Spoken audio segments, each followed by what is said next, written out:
I stood there in the glow of candlelit luxury as the FBI ripped through every fake blessing.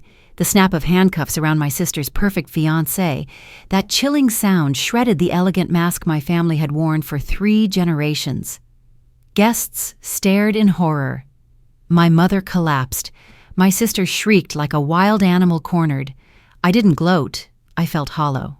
Because truth is crueler than any curse. If you think this is just another ordinary family story, you're dead wrong. Subscribe now to witness films even more haunting than this, only from us. Seattle had always worn a coat of mist as if the city itself was trying to hide the cracks in its steel and glass. On mornings like this, the fog clung to the bay and drifted in ghostly tendrils around the ivory pillars of old law buildings, rendering them almost holy like cathedrals of judgment. Traffic lights blinked red into nowhere. People hurried down rain-glossed sidewalks with their heads low, umbrellas colliding, everyone chasing some fragile ambition. High above it all, in a narrow apartment off First Hill, Evelyn Moore sat alone. Her living room was small but meticulously organized, a contrast to the chaos of the world outside. A standing lamp cast a modest pool of light over stacks of case files and half-drunk cups of chamomile tea. The only sound was the soft hum of her custom-built server rack against the rain tapping at her window. On her oversized monitor, strings of code cascaded like falling green rain. It was her personal sandbox for forensic AI, an algorithm she'd spent 5 years nurturing from a crude idea into something nearly sentient in its precision. She leaned in, catching the subtle pattern emerging from a sea of transaction logs. There it was, a ghost line, the digital echo of money that shouldn't be moving. Her heart didn't race. This was familiar terrain patterns, deception, truth, trying desperately to be seen. She reached for her mug, found it empty, and set it down with a sigh. Her fingers hovered over the keyboard before she sat back, eyes heavy with something far beyond exhaustion. Regret, maybe, or the sting of a lifetime spent on the margins of her own family's portrait. Her voice, low and deliberate, unfurled into the still room, as if addressing an invisible jury. I've always been the shadow behind the plaque that read Madison Moore and Associates. She almost smiled. That damn plaque. It was the first thing visitors saw upon entering the flagship law office. Her father had built thick, polished oak brass letters that shone like medals. After he passed, Madison had it rebranded. Not Moore and Daughters, not even Moore Law. Just Madison Moore and Associates. It was a monument to her sister's singular ascent and her own quiet erasure. Evelyn stood stretching her stiff neck and padded barefoot into the kitchen. The tile was cool under her feet. On the fridge was a magnet from a forensic conference in D.C., the only place where she ever felt like the sum of her mind mattered more than the politics of her last name. She pulled open the fridge door, closed it again. Hunger didn't quite live here. She wandered back to the monitor, drawn to it like a confession booth. Her algorithm was parsing hundreds of bank records, pattern-matching shell companies to case files she'd cross-referenced from public data, and a few confidential channels she technically shouldn't have had. The Moore name opened doors, but her reputation in cyber forensics kept them from slamming shut. Her fingers hovered again, hesitant over the enter key. Then she tapped it. The screen flickered, generating a fresh tree of connections, names, dates, wire amounts. A cascade of truths that had nowhere else to land but here in this dim apartment, with its thrift store couch and its single occupant who had chosen truth over legacy a long time ago. She let out a breath. It's not just data, she said to herself, her voice a near whisper. It's blood, and if you follow it long enough, it always leads somewhere no one wants it to. Out her window, the skyline of Seattle sharpened as the fog began to lift. The Smith Tower cut an imposing figure, its pyramid roof piercing a low swirl of clouds. It reminded her of her mother, somehow sharp, elegant, unyielding. She closed the blinds. Her phone buzzed, a text from Agent Carter at the FBI. Need your eyes on a new lead, possible tie to Judge Andrew. She exhaled slowly. Of course it did. The man was about to marry into her family so naturally, he'd have dirt that would surface at the worst possible time. The timing wasn't lost on her. Neither was the irony. She typed back with mechanical calm. Send everything. I'll run it through Valkyrie tonight. Valkyrie was what she'd named her AI because sometimes you needed mythological strength to wade into the carnage people left behind when they thought no one was watching. She set her phone down and leaned on the back of her chair, staring into the dark reflection of the screen. Her hair was pulled into a low knot, more out of function than style, with a few strands clinging to her cheek from humidity. There was a gentleness to her face that belied the rigor of her mind, large gray eyes that once glowed with naive trust before life taught her better. It hadn't always been like this. There were days long ago when she and Madison were just two girls on the same playground, giggling over dandelions, when their father still lifted her up on his shoulders after a Little League game, calling her his clever one, before Madison's grace and charm inevitably stole every room, before their mother taught Madison to tilt her chin just so to catch the light, and taught Evelyn that too much curiosity was unladylike. A small laugh escaped her throat hollow. Those lessons stuck. Madison went on to grace every gala, every law review cover. Evelyn chased patterns no one else could see, patterns that saved lives in silence. Her laptop pinged again, more files loading from the bureau. She watched lines of encrypted data decrypt under her unique keys, pages and pages of court transactions. Her heart pricked, not with excitement, but with a grim sense of responsibility. There was something rotten at the root. She could feel it in her bones. The city outside was stirring awake. Car horns echoed between buildings, their sounds softened by the fog that refused to fully retreat. Somewhere across town, Madison was probably sitting in a plush leather chair getting her nails done, before another photo op still basking in the glow of being Seattle's legal darling and soon-to-be wife of a rising federal judge. Evelyn touched the side of her monitor as if grounding herself. Her jaw tightened. "I've never needed the spotlight," she whispered into the hush, "but I'm done letting shadows win."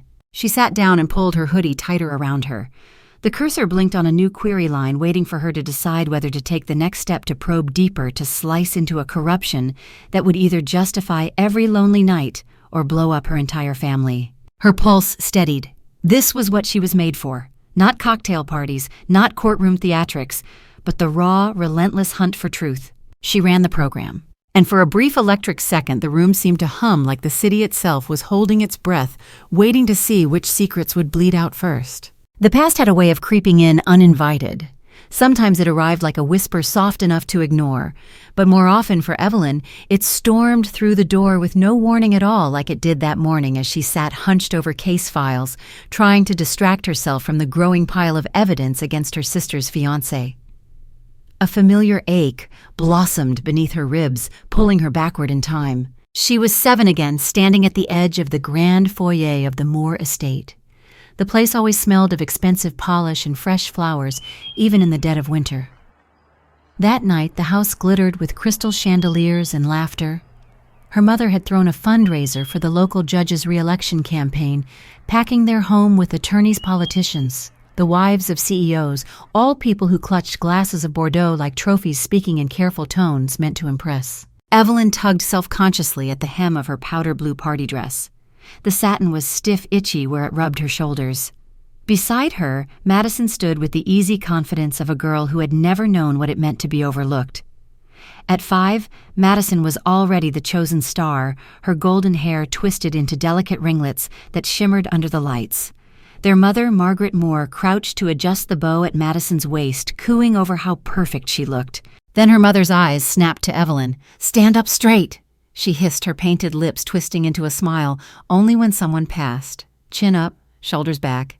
If you keep hunching like that, you'll never grow into that awkward frame." "Yes, ma'am," Evelyn whispered. She tried. Oh, how she tried, pulling her shoulders back until they ached, lifting her chin so high her neck stiffened. But nothing could manufacture Madison's effortless glow or erase the way Evelyn's own limbs felt slightly too long for her body. Even the party guests noticed. One elderly man with a carnation pinned to his lapel bent down, squinting.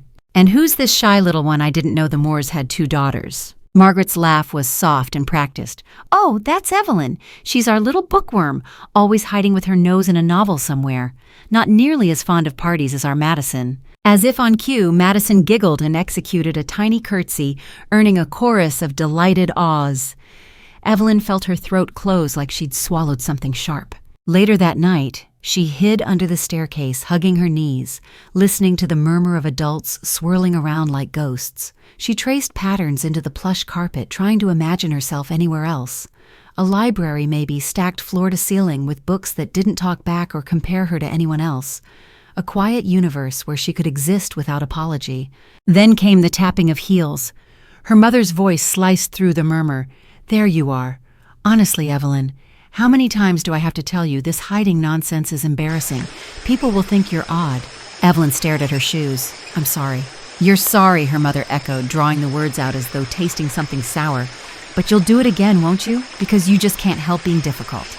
She reached down, tugged Evelyn upright by the arm. Come, you're to stand next to Madison for the photographs. When the flash went off minutes later, Evelyn forced her face into something that resembled a smile, though inside she felt like glass thin brittle ready to crack. The images blurred, rearranged themselves into another memory. She was 10 now. Madison 8, and their father, Robert Moore, was hosting a New Year's Eve gala. Evelyn remembered the sound of champagne corks, the faint scent of her father's cologne sandalwood, and something sharper. He stood tall in his tuxedo hand, resting lightly on Madison's shoulder, telling some story that made everyone laugh. When Evelyn drifted closer, hoping to be included, he gave her a quick, absent pat on the head. Run along, sweetheart. The grown-ups are talking. Madison beamed up at him, basking in the glow of his undivided attention. Evelyn's heart squeezed. She found herself drifting back to the edges of the room again, to the fringes where nobody noticed her silent retreat. Years blurred together like rain on glass.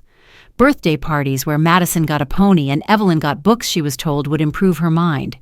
Dance recitals where Madison was showered with roses, Evelyn merely clapped from the third row. Honors assemblies where even when Evelyn received a certificate, their mother found a way to twist it. Mathematics. Really, darling, that's hardly as graceful as ballet. Don't slouch when you're up there. You look so awkward. When Evelyn was 16, the world cracked open in a way that changed everything and yet somehow changed nothing. Her father collapsed in his office from a sudden stroke. Margaret Moore was there within minutes, clutching Madison's hand, whispering frantic prayers as the paramedics worked. Evelyn stood a few feet away, hands trembling at her sides, unsure if she was allowed to come closer. Stay there, Evelyn, her mother snapped when she made a tentative step forward.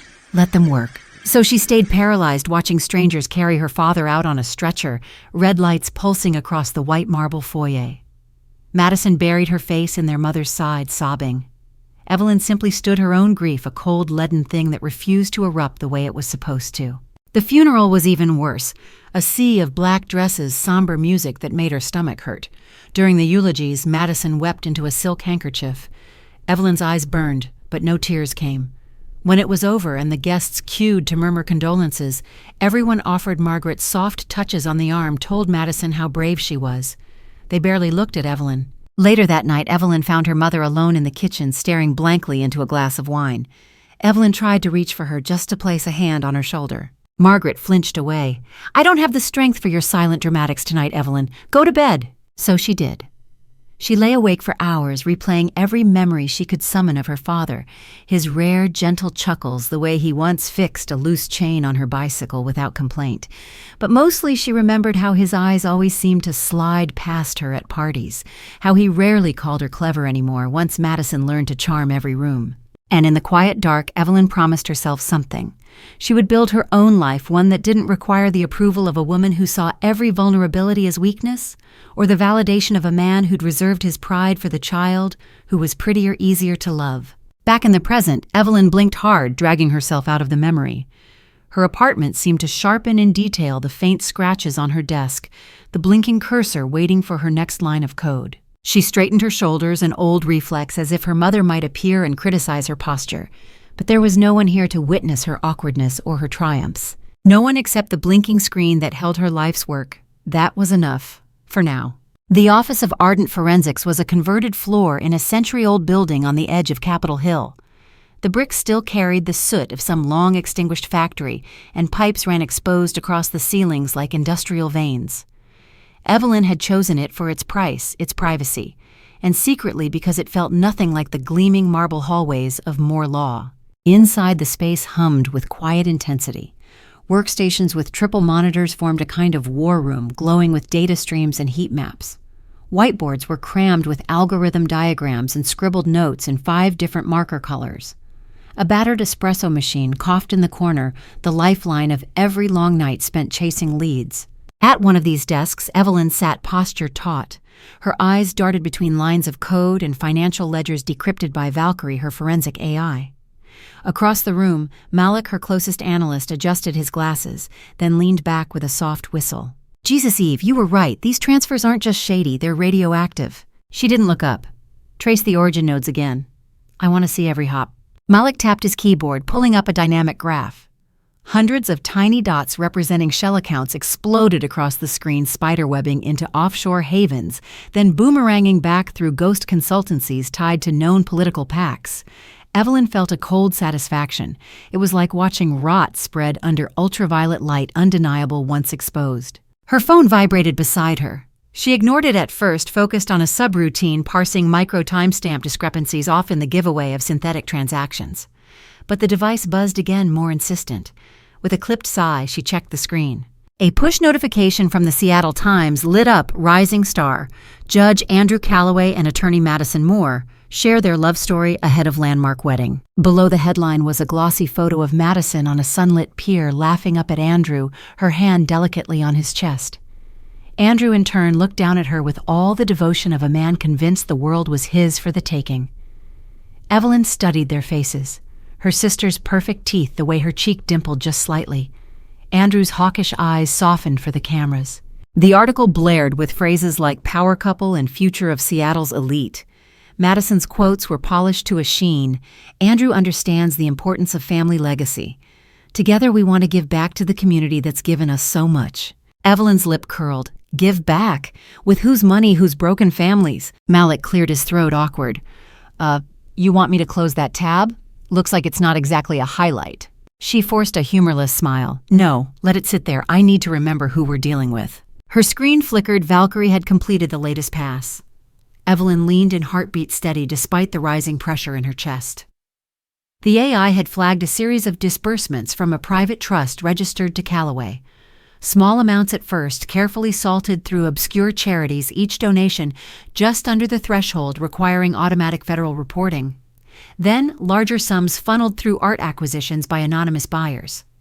The purchases connected by shared escrow agents tied to the same two consulting lawyers, one of whom sat on the board of a social impact nonprofit that Madison's firm proudly advertised on their website. It was like reading a confession written in money. A soft ping from Valkyrie indicated it had correlated fingerprints, literal ones. Evelyn's team had obtained leaked metadata from an encrypted courier service. Digital waybills still stored secure biometric confirmation on file. Andrew's prints. A simple override on the service's outdated hash functions, and there they were glowing on her screen. She sat back, exhaling slowly. It felt almost anticlimactic how quickly it all came together after months of shadow work. This was no longer theoretical fraud. It was prosecutable corruption tied directly to her sister's fiancé. Her phone buzzed again, a different alert this time. A secure message from Agent Carter. Need an immediate read. Intel indicates judge might accelerate offloading assets. Can you confirm? She typed back with rapid precision. Confirmed. Transactions cluster in last 36 hours suggests preemptive distancing. Sending full model output. A moment later, Carter responded. Stay ready. This may move faster than we planned. Evelyn rubbed her eyes. The overhead fluorescence seemed suddenly too harsh. She turned slightly, watching Malik finish a line of code to extrapolate tax discrepancies over time. You realize what this means, right? Malik asked quietly. This isn't just some white-collar hobby laundering. This is federal charges, election tampering, bribery tied to rulings. Your sister's name is all over the affiliated trust documents. She didn't answer right away. She stared at the glowing lattice of transactions, trying to ignore the twinge in her chest that had nothing to do with justice. This would obliterate Madison's carefully manicured world. Their mother would implode under the scandal. The Moore name would become a punchline at cocktail parties instead of a gilded invitation. But then Evelyn pictured all the families whose cases might have been quietly strangled by Andrew's influence. The defendants who sat in holding cells because they couldn't afford the right kind of lawyer or the right political donations. The victims whose stories were buried under settlements Madison's firm quietly negotiated to protect campaign donors. She leaned forward again. Her reflection ghosted over the monitor, a pale, tired woman with lines around her eyes that hadn't been there 5 years ago. But her gaze didn't waver. Run the back chain from his earliest trust acquisitions, she instructed Malik. I want to see who originally capitalized the holding company. That might give us intent. You got it, boss. He returned to typing, the mechanical clack of his keyboard filling the space between them. Evelyn allowed herself a long breath, then rolled her shoulders to release some of the tension gripping her spine. Her phone lit up once more, this time with a family group text. Madison's number bubbling with forced cheer. "Hope you're planning to come Friday. Mom says you've been buried in that little tech project again. Don't work your life away. It'll be good for you to celebrate something real for once. Love you." Evelyn's thumb hovered over the keyboard. Celebrate something real, like the upcoming union of fraud and legacy, like the coronation of corruption that would wear her family's name as a tiara. She locked the screen instead, the faintest shiver racing up her arms. There was nothing left to say, not to Madison, not yet. Across the office, Malik let out a low whistle. "You're going to want to see this. I think your theory about kickbacks through the cultural grant scheme just grew legs." Evelyn rose, moving to stand behind him. On his monitor sprawled a timeline of transactions tied to campaign PACs, donations feeding nonprofits, contracts sliding right back into firms that funneled cash into Andrew's private art acquisitions. Madison's signature scribbled on half the invoices. "It's airtight," Malik said, voice hushed, almost reverent. "No one's talking their way out of this." Evelyn studied the screen for a long moment.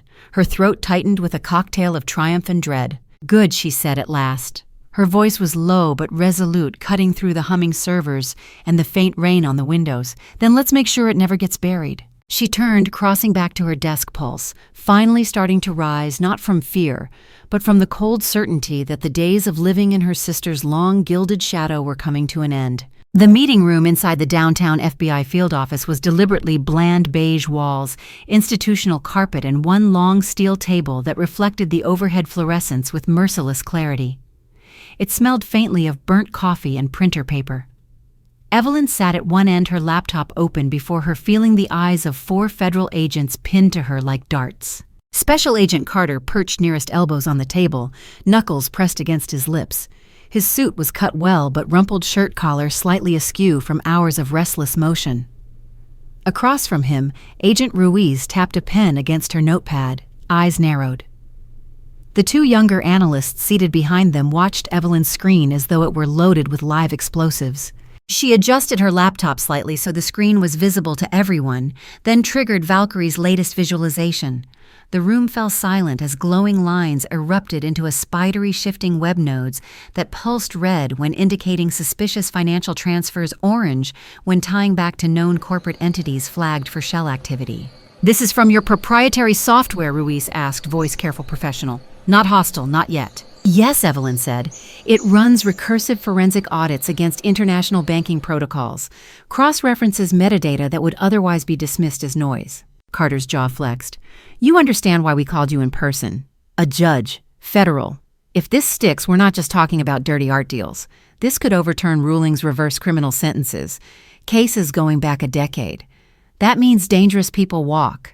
Evelyn didn't flinch. "That's why I'm here." She tabbed through screen after screen. Images of wire transfers blinked to life hops from Singapore to Luxembourg to a series of Delaware corporations.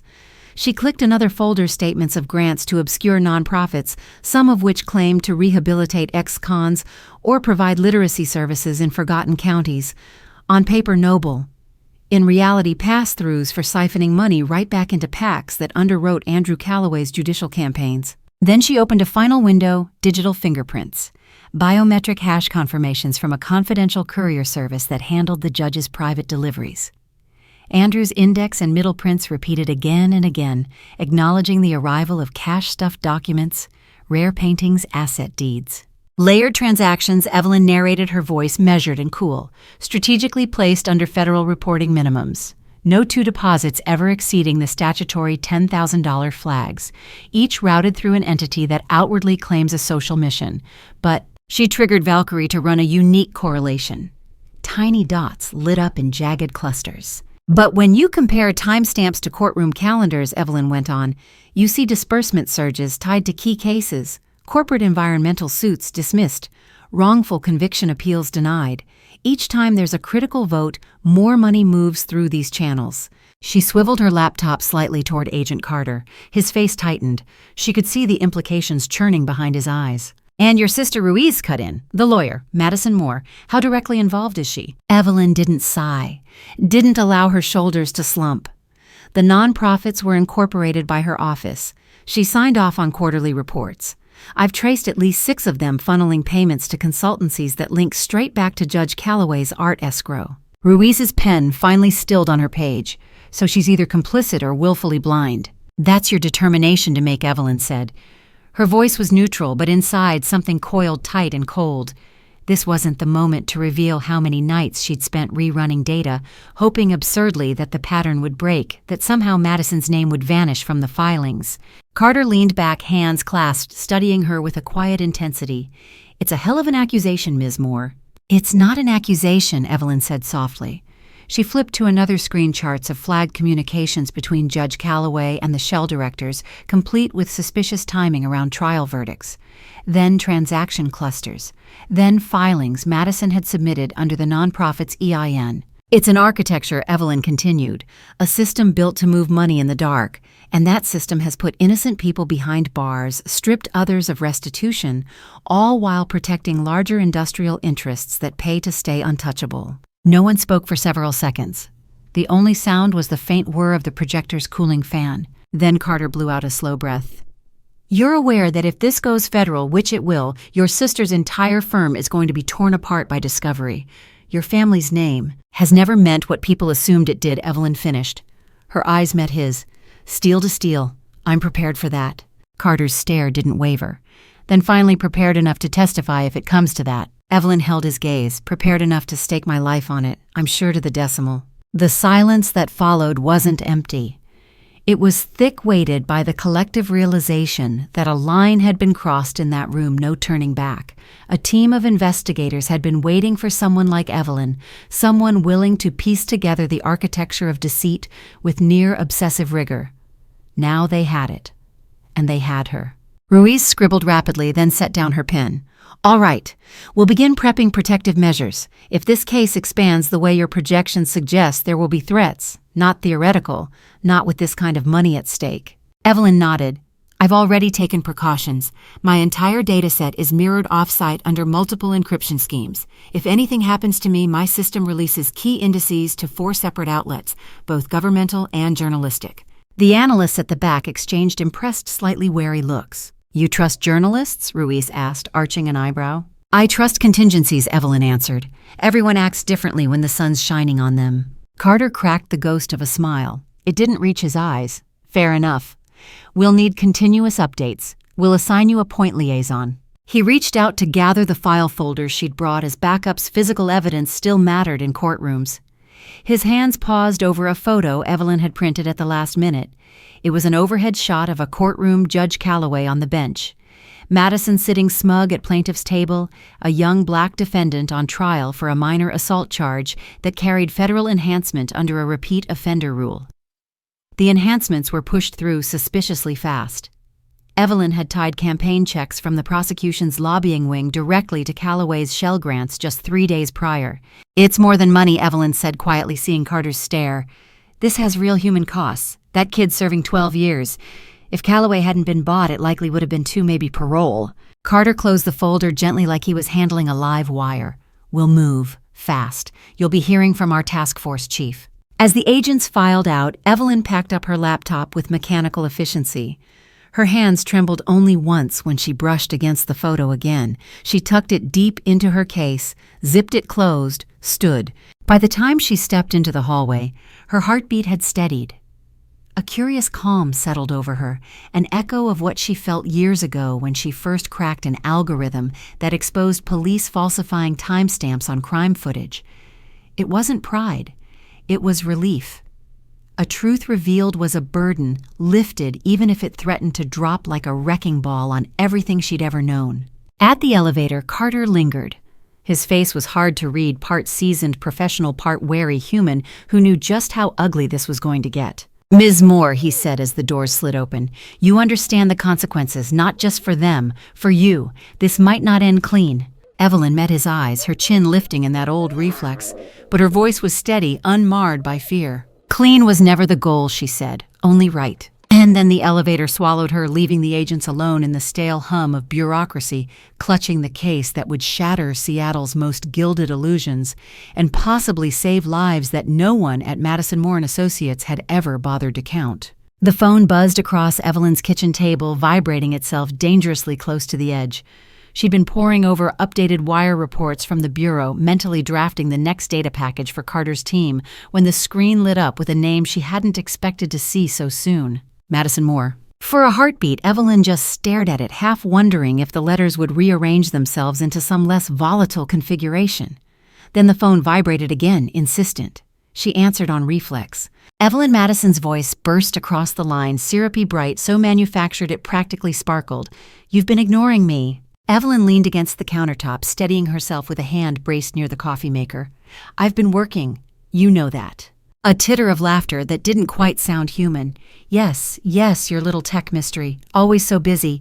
But listen, Andrew and I have finally settled on the date for the engagement party. It's next Friday evening, at the Lakewood Estate. You simply must come." Evelyn closed her eyes. The Lakewood Estate, of course. Her mother's favorite venue, acres of manicured grounds leading up to a faux French chateau designed by some egotistical architect who thought putting faux Tudor beams on every other room was the height of taste. Madison had loved it since they were girls, trailing after their mother at endless charity balls, always confident that one day it would be her occasion gracing those marble halls. Evelyn's thumb drummed against the phone. "Is this really necessary, Maddie?" "Oh, come on," Madison purred, dropping into that intimate nickname that once meant something long before it became a verbal blade. "You hardly ever come to family functions anymore. Mom's already worried sick you'll invent some deadline and miss it. Honestly, Evelyn, it's just one night. To celebrate me, to celebrate all of us, really." Evelyn's eyes flicked to her living room, where a second monitor was still running heat maps of suspicious phone calls between Madison's firm and Calloway's chambers. Her stomach twisted. She drew a slow breath, then let it out. "I'll be there." A beat of delighted silence, then a triumphant rush. "Wonderful. You have no idea how much it means to me that we'll have the whole family together. I'll have the planner send over an invitation just for formality's sake. And Evelyn, yes, wear something celebratory, not one of your functional little office suits." It landed like a slap, even wrapped in velvet. Evelyn didn't let her voice crack. Of course, something festive. When she finally ended the call, she stood there in her kitchen phone, still in hand, listening to the fridge hum. A thin tension threaded through her shoulders. It wasn't fear. Fear had a sharper, colder edge. This was something heavier. Dread, maybe, or the reluctant certainty that some doomed convergence of her private and public lives had finally arrived. Her own voice spoke up inside her head, cool, almost detached, as though narrating a case file that didn't belong to her. "I know I'll be humiliated. I know exactly how this story goes. But sometimes you have to walk straight into the tiger's den if you ever want to show people what monsters look like up close." She set the phone down with mechanical care. Her laptop chimed, reminding her that Valkyrie had completed another batch comparison, cross-checking non-profits on Madison's books with pending bench rulings under Calloway. Evelyn rubbed her temples. No fresh surprises, just more damning patterns. She tried to tell herself that was good, that predictability meant solid evidence, not another last-minute twist that could compromise months of work. Later that night, Malik dropped by the office to finalize the mirror data backups before the task force's next round of subpoenas. Evelyn caught him studying her for longer than necessary after they'd triple-checked the encryption. "You okay, boss?" he finally asked soft. "You look like someone bracing for an earthquake." She smiled, but it was a fragile thing. That's pretty close to accurate. He opened his mouth, seemed to think better of it, then simply gave her shoulder a quick squeeze. It wasn't in Malik's nature to give empty reassurances. It was enough. After he left, Evelyn stayed in the office another 3 hours, running simulations of what the financial unwind would look like when the Bureau dropped the hammer. Each scenario ended the same. Madison's name splashed across headlines, the firm's assets frozen, trust accounts audited, donors exposed, and Evelyn, the helpful sister who held the match to their family legacy. At 2:12 a.m., she finally shut everything down. As she locked the office door behind her, she stood for a moment under the dim hallway light, keys clutched so tightly they bit crescents into her palm. This is it, she thought, the last calm before the storm. The invitation arrived 2 days later, hand-delivered by a courier in a sleek black uniform. Thick ivory cardstock embossed with gold, a delicate monogram at the top, M&A, Madison and Andrew. Evelyn turned it over in her hands, tracing the raised letters as if she could pull meaning out by touch alone. In the bottom corner, almost hidden in the elaborate script, was a small line, dress code, formal elegance, of course. Madison never missed a chance to stage manage an audience. That evening, Evelyn poured herself a rare glass of wine and sat on her small balcony. Seattle was draped in dusk, a navy canvas punctuated by the warm scatter of windows. Down the block, a neon sign from an old dive bar flickered pink and erratic. She liked the view precisely because it wasn't perfect. The wine didn't do much to settle her. Her mind replayed Madison's delighted squeal on the phone, the gentle cruelty of it inviting her in not just to watch but to be measured and found wanting. And Evelyn would stand there surrounded by socialites and political fixers and whispering matrons, all eyes sliding past her plain dress, her lack of a date, her unsettling reserve. But maybe that was exactly what was needed. For all their talk of family unity and public faces, the Moores had built their empire on illusions of spotless perfection, and illusions cracked under pressure. Evelyn pressed her glass against her forehead, letting the chill seep into her skin. Then, quietly, she started listing the facts to herself, the way she did before every major data presentation. There were 27 shell companies tied to Andrew's offshore holdings, at least 14 critical rulings that aligned with last-minute donations, 6 nonprofits under Madison's personal supervision acting as laundering conduits, 37 families directly impacted by verdicts now likely tainted, and one Evelyn Moore who had never been the elegant centerpiece, but who for once held all the hidden strings. Sometimes you walk into the tiger's den, she thought again, because you're the only one who knows where the trap is buried. She lowered the glass. Her reflection in the window didn't look scared, just resolute. And in the gathering dark of her small apartment, Evelyn almost smiled, because the tiger didn't know it yet, but the bait had already been laid, the net already drawn, and sometimes the smallest shadow in the room was the deadliest one of all. The villa glowed like something out of a fever dream. Chandeliers the size of small cars sparkled behind towering windows, sending fractured prisms of light dancing over the manicured hedges outside.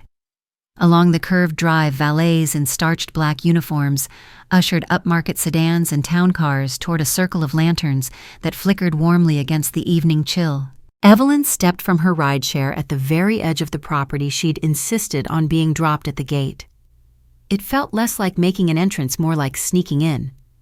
Clutching her simple evening clutch, she paused under an arch of imported wisteria and took a breath meant to steady her. It didn't. Her heart continued to beat out an unsteady rhythm. The invitation had said formal elegance. Evelyn had complied as best she could, a midnight blue sheath dress, high neckline, subtle shimmer at the waist. Her dark hair twisted into a low chignon diamond studs gifts from years back when a grateful investigator's widow had pressed the tiny velvet box into her palm, whispering for seeing what nobody else would. She walked slowly up the steps. Through the arched French doors, she could see the reception already swirling to life, a string quartet in one corner, catering staff balancing trays of oysters and sparkling rose. Everyone sparkled. Pearl's cufflinks laughter pitched just a little too high. Her mother stood near the center of the marbled hall, resplendent in silver silk that caught the light with every practiced movement. Evelyn saw her before she was seen, and for a fleeting, juvenile moment, she considered pivoting right back down the stairs. But the briefest glance at her phone, the encrypted Vault app still live proof of every transaction, every falsified grant reminded her why she was here. She stepped over the threshold. A butler with a discreet tablet checked her name. His eyes flicked up, polite but clearly scanning for someone's arm linked through her as a spouse or date. When he found none, he merely nodded, handed her a slim crystal flute, and gestured toward the grand staircase that led to the heart of the party. Inside the place was a kaleidoscope of candlelight gold leaf molding and fragile laughter. Servers wove expertly between clusters of politicians and law partners. At the far end of the main gallery, a small orchestra played a lilting waltz that belonged to another century. Evelyn took it in like an anthropologist watching a ritual, familiar, yes, but from a distance she'd never managed to close. Then she saw Madison. Her sister stood near the bottom of the staircase, a living advertisement for matrimonial perfection. The gown wasn't even technically a wedding dress, more a custom couture rehearsal piece in ivory organza with delicate embroidery that spilled like vines over her shoulders and down her back. A cluster of local society wives cooed around her hands, fluttering to touch the fabric to whisper praises into the lush cloud of her blonde hair. Madison turned just slightly. Their eyes met across the room. Evelyn braced for a smile that didn't come, just a cool, assessing gaze, a faint lift of her chin before Madison dipped her head graciously to someone else's compliment. Evelyn's stomach twisted. A handler, probably one of Madison's wedding planners, glided up to Evelyn with professional brightness. "Ms. Moore, your table is this way." Evelyn followed without protest, weaving through perfume-laced air and flashes of diamond bracelets. Past table 1, where her mother sat in queenly splendor next to local judges and 2 U.S. senators. Past table 2, clustered with law firm partners. Past tables 3, 4, and 5, each closer to the dais. Evelyn was led all the way to a smaller annex room through a half-closed pair of gilded doors to table 9. A handful of people were already seated there. A cousin's ex-wife Evelyn barely remembered. A junior associate from Madison's firm who looked more terrified than honored. An older couple who smiled warmly, but with that distant social graciousness that suggested they'd already forgotten her name. Evelyn sat carefully smoothing her dress over her knees. She didn't reach for the wine that was immediately poured. Instead, she tracked her mother across the main room, a study in practiced regality, leaning in conspiratorially to a knot of women Evelyn vaguely recognized from charity auctions. Then she heard it, the tone first delicate conspiratorial, sugar-dipped in performative concern. "Oh, that's Evelyn, my eldest. Brilliant truly. So smart it's a bit impractical." Her mother laughed lightly, one gloved hand fluttering. "Still not quite settled, no husband, no proper establishment, but she does something with computers. Very technical. I'm sure it's quite important in its own little way." One of the socialites tittered into her champagne flute.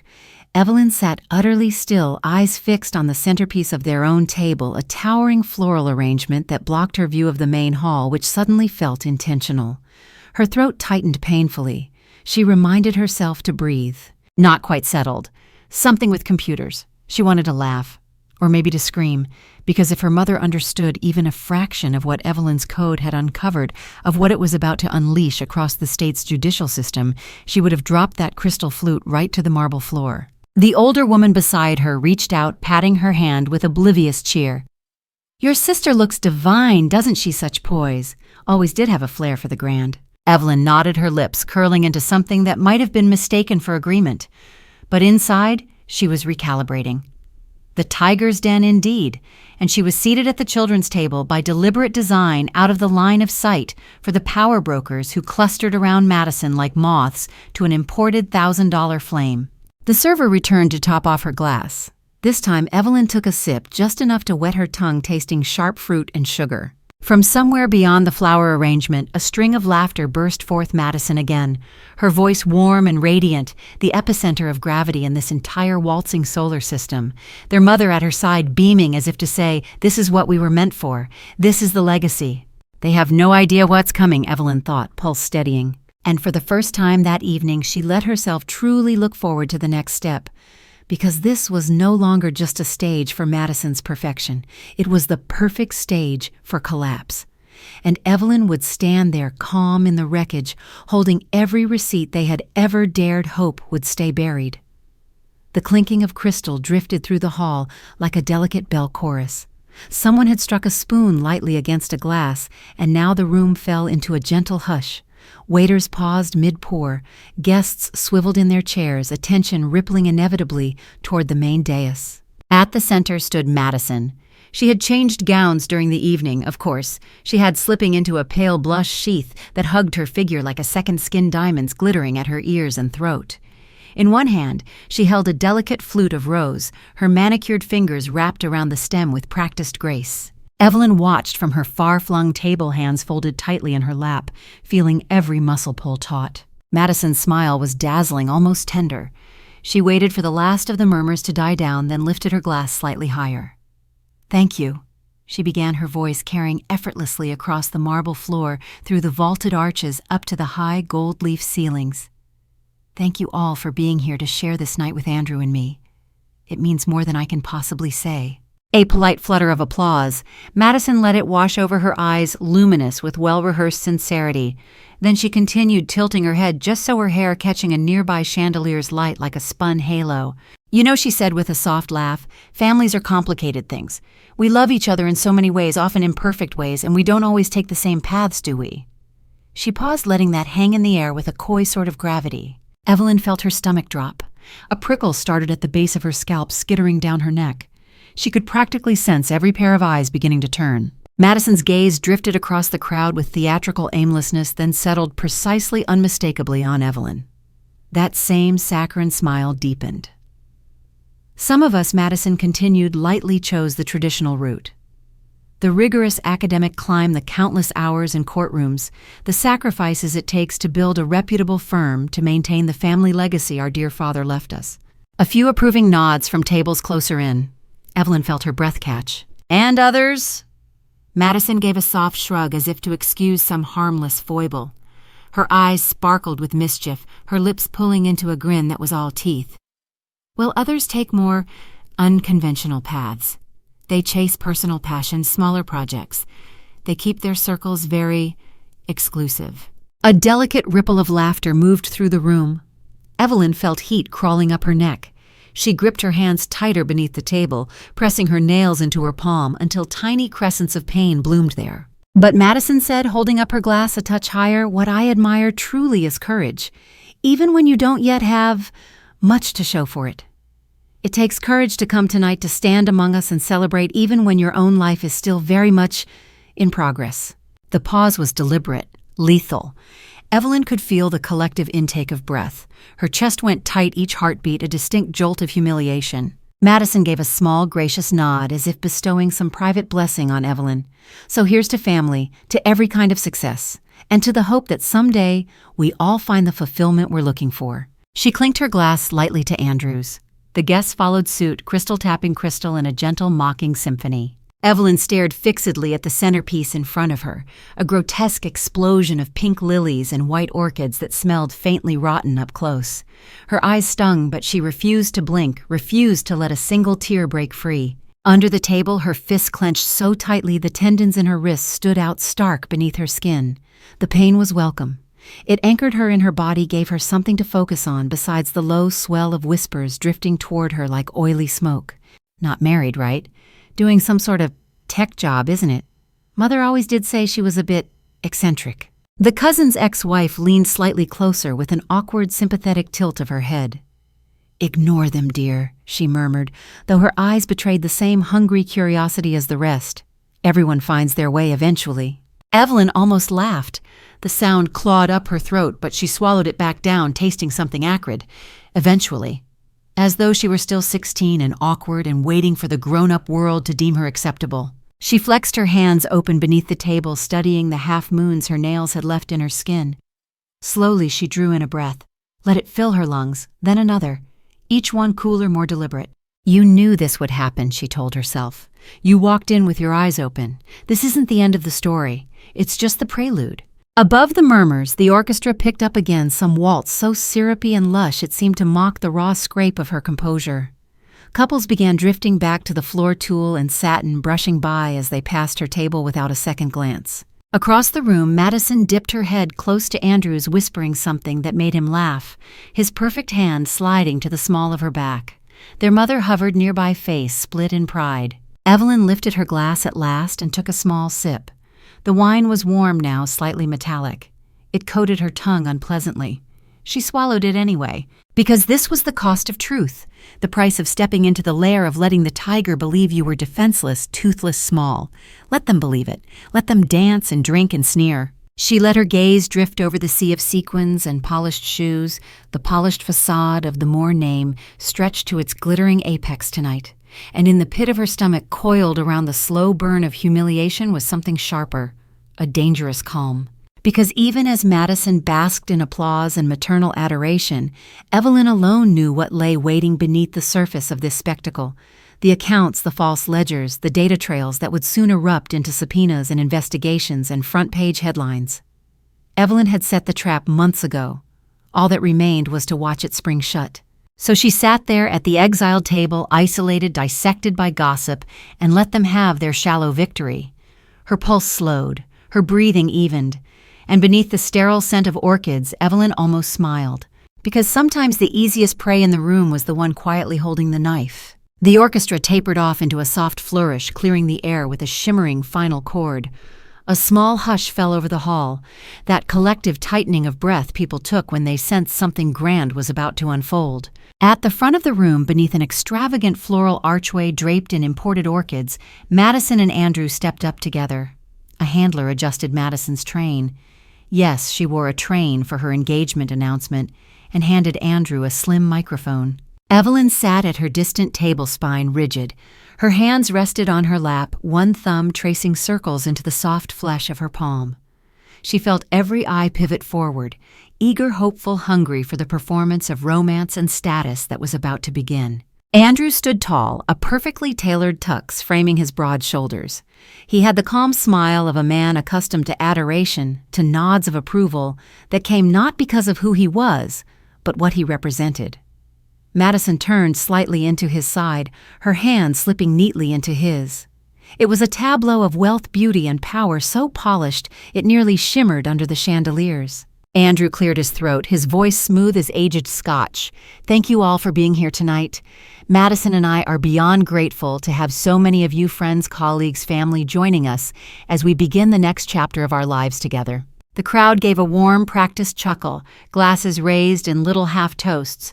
Someone near Evelyn whispered, "They're the closest thing Seattle has to royalty." Evelyn felt her lips press into a bloodless line. Madison leaned closer to the mic, her voice dropping into that conspiratorial lilt that made entire rooms lean in.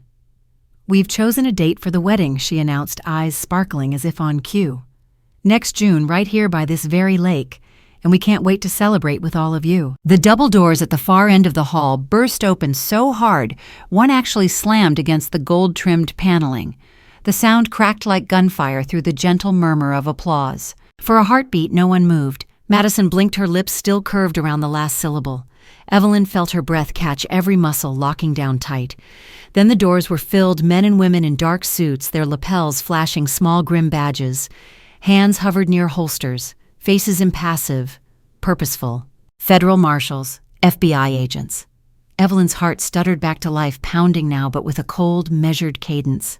Gasps exploded around the room. A woman at the table next to Evelyn's clutched her husband's arm so hard her diamond bracelet snapped, beads scattering across the marble. Agent Carter was at the front of the group, voice projecting with a clarity that cut through the orchestra's nervous restart and abrupt halt. "Federal agents, nobody move. This is an active law enforcement operation."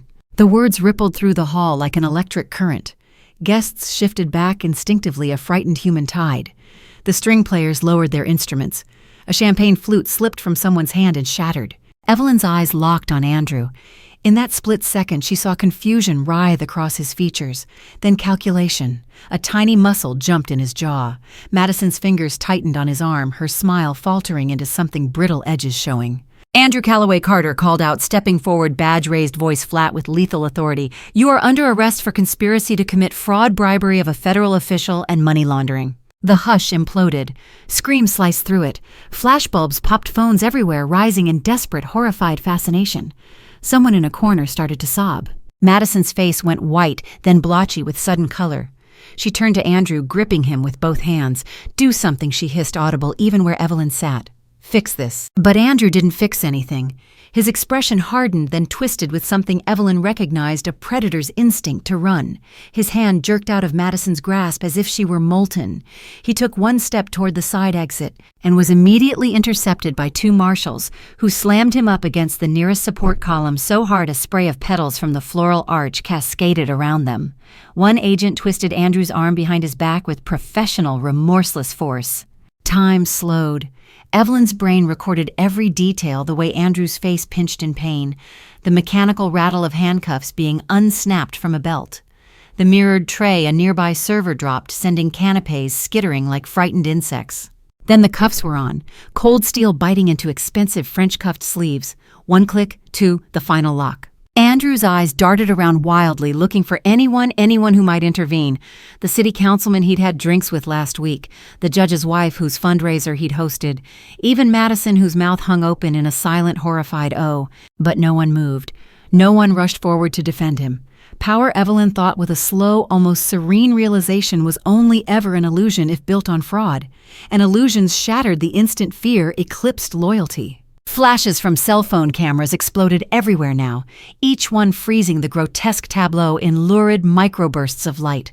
A society photographer Evelyn recognized by his slicked-back hair and pretentious ascot was crouched low, snapping furiously, mouth open in delighted shock. Evelyn sat perfectly still. Her breath was calm, each inhale measured as she watched Andrew's composure fray. Carter rattled off his Miranda rights in that same implacable voice, the words rolling over Andrew like a funeral shroud. Beside Andrew, Madison stood frozen. Her shoulders rose and fell in shallow jerks. Her beautifully manicured hands fluttered once at her sides, then fisted. She turned in a slow, stumbling circle, looking for her mother, for someone to anchor her. But their mother stood off to one side, eyes wide, face blank with panic, suddenly stripped of all the hauteur that usually armored her. And there Evelyn felt it, that tiny, almost imperceptible shift. The grand machine that was the Moore family legacy, stuttering gears, grinding golden illusions, cracking under the weight of very real consequences. She didn't smile. There was nothing sweet about this vindication. It was hollow, scorched earth, but there was also no regret, because truth, ugly, blistering truth, was sometimes the only scalpel sharp enough to excise a cancer. As the agents led Andrew forward, Madison took a desperate half-step as if to block them. Her voice was high-jagged. "Wait, there must be some mistake we can—" But no one was listening. The marshals swept Andrew down the aisle of horrified guests, past spilled champagne, abandoned clutches, mouths caught mid-gasp. Evelyn's gaze followed them until they disappeared through the arched doors. Then very slowly she leaned back in her chair. Her pulse still thundered, but beneath it was something like release, like the first ragged breath after being underwater too long. Across the table, the cousin's ex-wife sat with her mouth agape, tears pooling. She turned to Evelyn as if seeing her properly for the first time, eyes wide with unspoken questions. "How did this happen? Did you know?" Evelyn simply met her gaze, unflinching, because for once she didn't owe them anything. Not explanations, not apologies, certainly not comfort. In the center of the grand hall, Madison finally crumpled, sinking down onto one of the ornate chairs like a marionette whose strings had been cut. Her hands covered her face. The string quartet began to pack up in awkward silence. And still somewhere deep beneath the aftershock, Evelyn felt that calm again.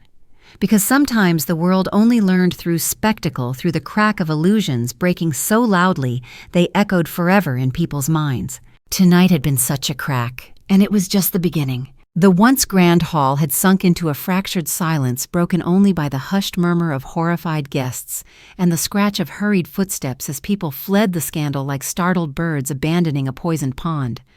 Half-finished glasses of champagne stood sweating on marble ledges, lonely sentinels to a celebration that had died mid-toast. Evelyn moved through it with a strange, fluid detachment. It was like wading through fog, her senses heightened and dulled all at once. She felt the scrape of her heels against the floor, heard the low mechanical whir of the security cameras repositioning, catching every angle of the aftermath, smelled the sharp tang of cold sweat and fallen petals crushed underfoot.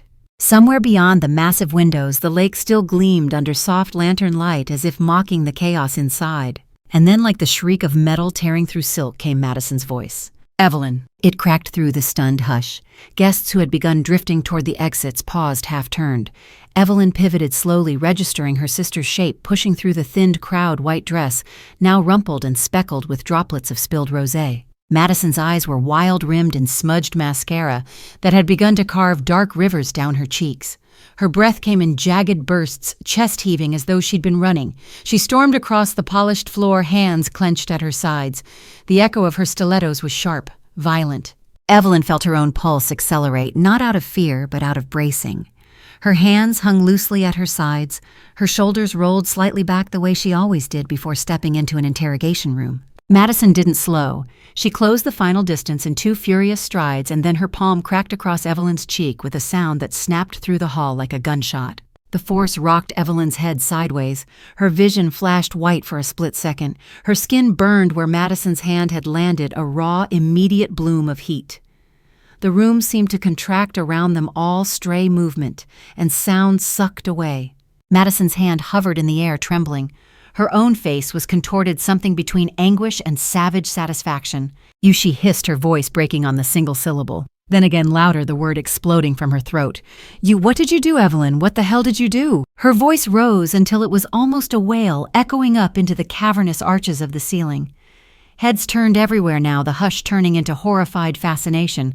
Someone's phone was still recording little red light blinking steadily. Evelyn drew in a long, deliberate breath. Her cheek throbbed. Her skin was hot, eyes watering slightly, not from emotion she realized distantly, but from the purely involuntary sting of nerves reacting to the slap. She turned her head back toward Madison and exhaled. "Not me," she said softly. Her voice was calm, controlled, the cadence she used when explaining hard truths to parents of victims. It was justice. Madison let out a choked noise. Her hands fluttered up as if to tear at her own hair, then balled into fists instead. "Don't you dare stand there and pretend this was inevitable. You," her breath caught. She struggled for composure, but her face only twisted more grotesquely. "You've always hated me, always resented me. All your secret bitterness, your pathetic little computer obsession." "It's called forensic analytics," Evelyn interrupted still evenly. The words weren't defensive, just precise. "And it saved dozens of people from sentences bought by bribes your fiancé accepted, by donations your firm laundered." "You smug bitch," Madison's scream ricocheted off the crystal fixtures. "You've destroyed everything, my life, my future this was supposed to be." A fairy tale, Evelyn cut in again, voice gentle, almost pitying. "It was never real, Maddie. None of it was real. Not the charities, not the verdicts, not the illusions you wrapped yourself in so tightly you couldn't see the rot underneath." Tears spilled freely down Madison's cheeks, now cutting jagged lines through her foundation. Her shoulders shuddered with each breath. For a moment, her mouth worked soundlessly, like she was searching desperately for some final barb, some devastating strike that could restore the balance of power between them. But there was nothing left to leverage.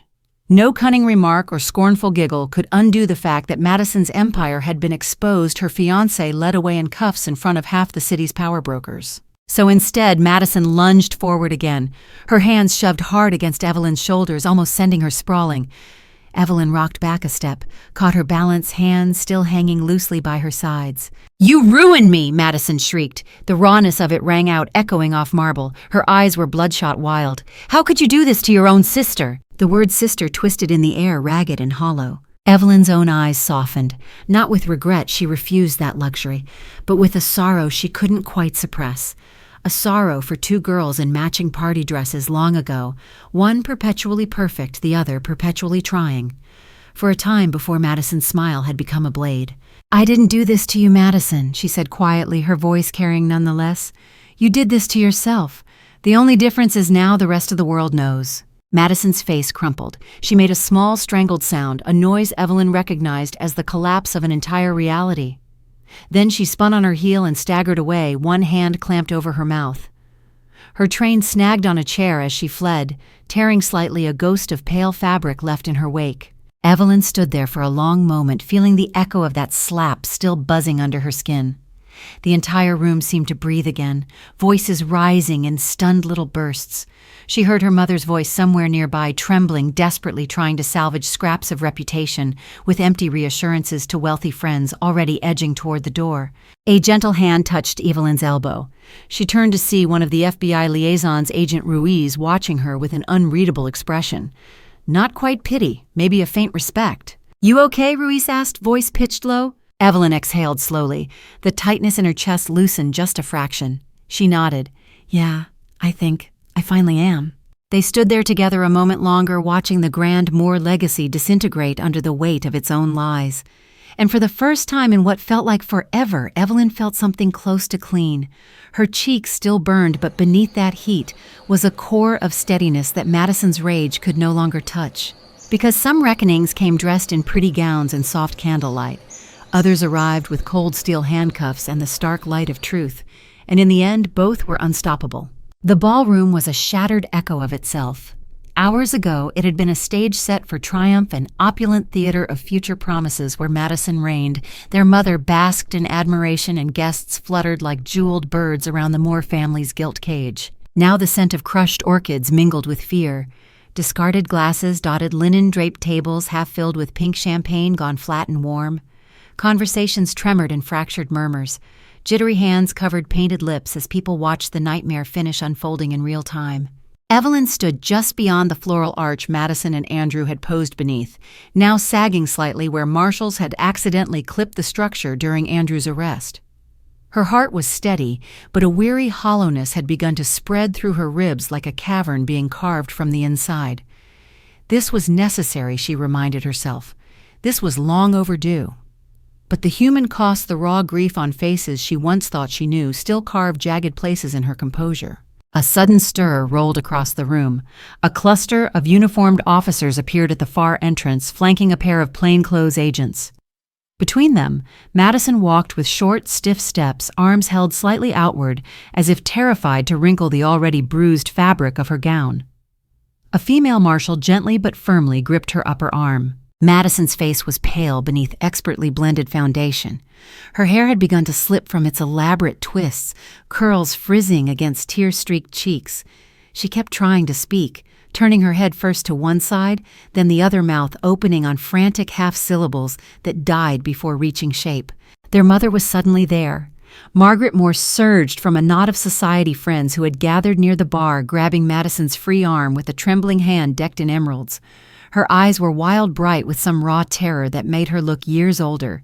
"You can't," she started, voice pitching high, almost breaking. "You can't do this. She's my daughter. This is a misunderstanding. We have attorneys. The lead agent barely paused. His expression was implacable, sculpted from the same granite they used for courthouse steps. "Ma'am, please step aside. Ms. Madison Moore is being escorted for questioning under suspicion of complicity in a financial conspiracy. You'll receive the appropriate contact protocols." "No," Margaret gasped. Her grip on Madison tightened until her knuckles blanched. "This is ridiculous. She was engaged to a respected judge. These are political theatrics. Someone's trying to ruin us. Tell them, Maddie. Tell them you've done nothing wrong." Madison's lips parted, but no defense emerged. Just a thin, breathy sound like a sob caught halfway. Her eyes darted around wildly, searching the crowd, searching for allies. For the first time in her life, she found only sidelong glances, people awkwardly averting their eyes or pretending sudden fascination with their phones. Her mother swayed, knees buckling. A guest Evelyn dimly recognized as a museum trustee grabbed Margaret's elbow to keep her upright. But Margaret shook him off violently, clutching instead at Madison's gown. The delicate embroidery pulled threads snapping under her frantic fingers. "Please," Margaret rasped. Her voice was hoarse with a raw panic Evelyn had never heard even at their father's funeral. "We're the Moores. This is a misunderstanding. Tell them, Madison. For God's sake, tell them something." Madison turned hollow eyes on her mother. Her mascara had pooled in small, ruinous smudges beneath each lower lash line. Her mouth opened again, then closed. Instead, she began to tremble, shoulders shaking under the sheer overlay of her gown. The marshal at Madison's arm gave her a brief, measured nod. Then they began moving forward again, guiding her gently but with unwavering direction. Margaret lurched a step after them, hands still clutching the air where Madison's sleeve had been. She stumbled over the hem of her own designer gown and nearly fell. The museum trustee caught her again.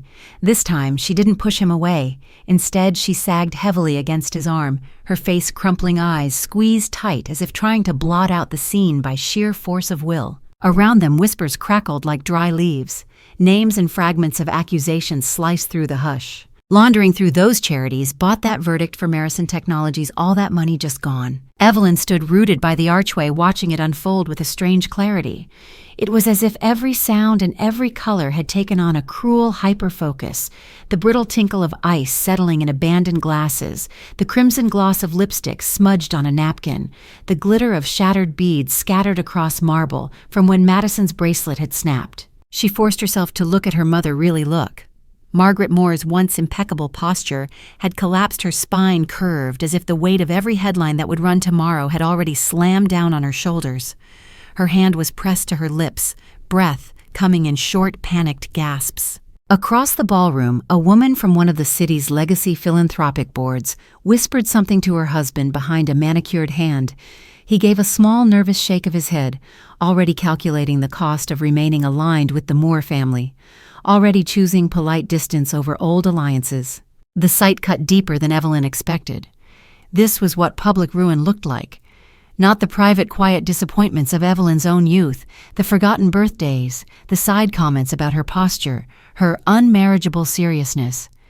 No, this was a grand unmasking, A reputation years in the making dissolving under the floodlights of federal charges. A hush fell again as Margaret gathered what was left of her composure and turned watery eyes locking on Evelyn. For a long moment neither of them moved. Then their mother's lips parted voice, small brittle. "This is your fault," she whispered, barely audible but sharp enough to slice through the distance.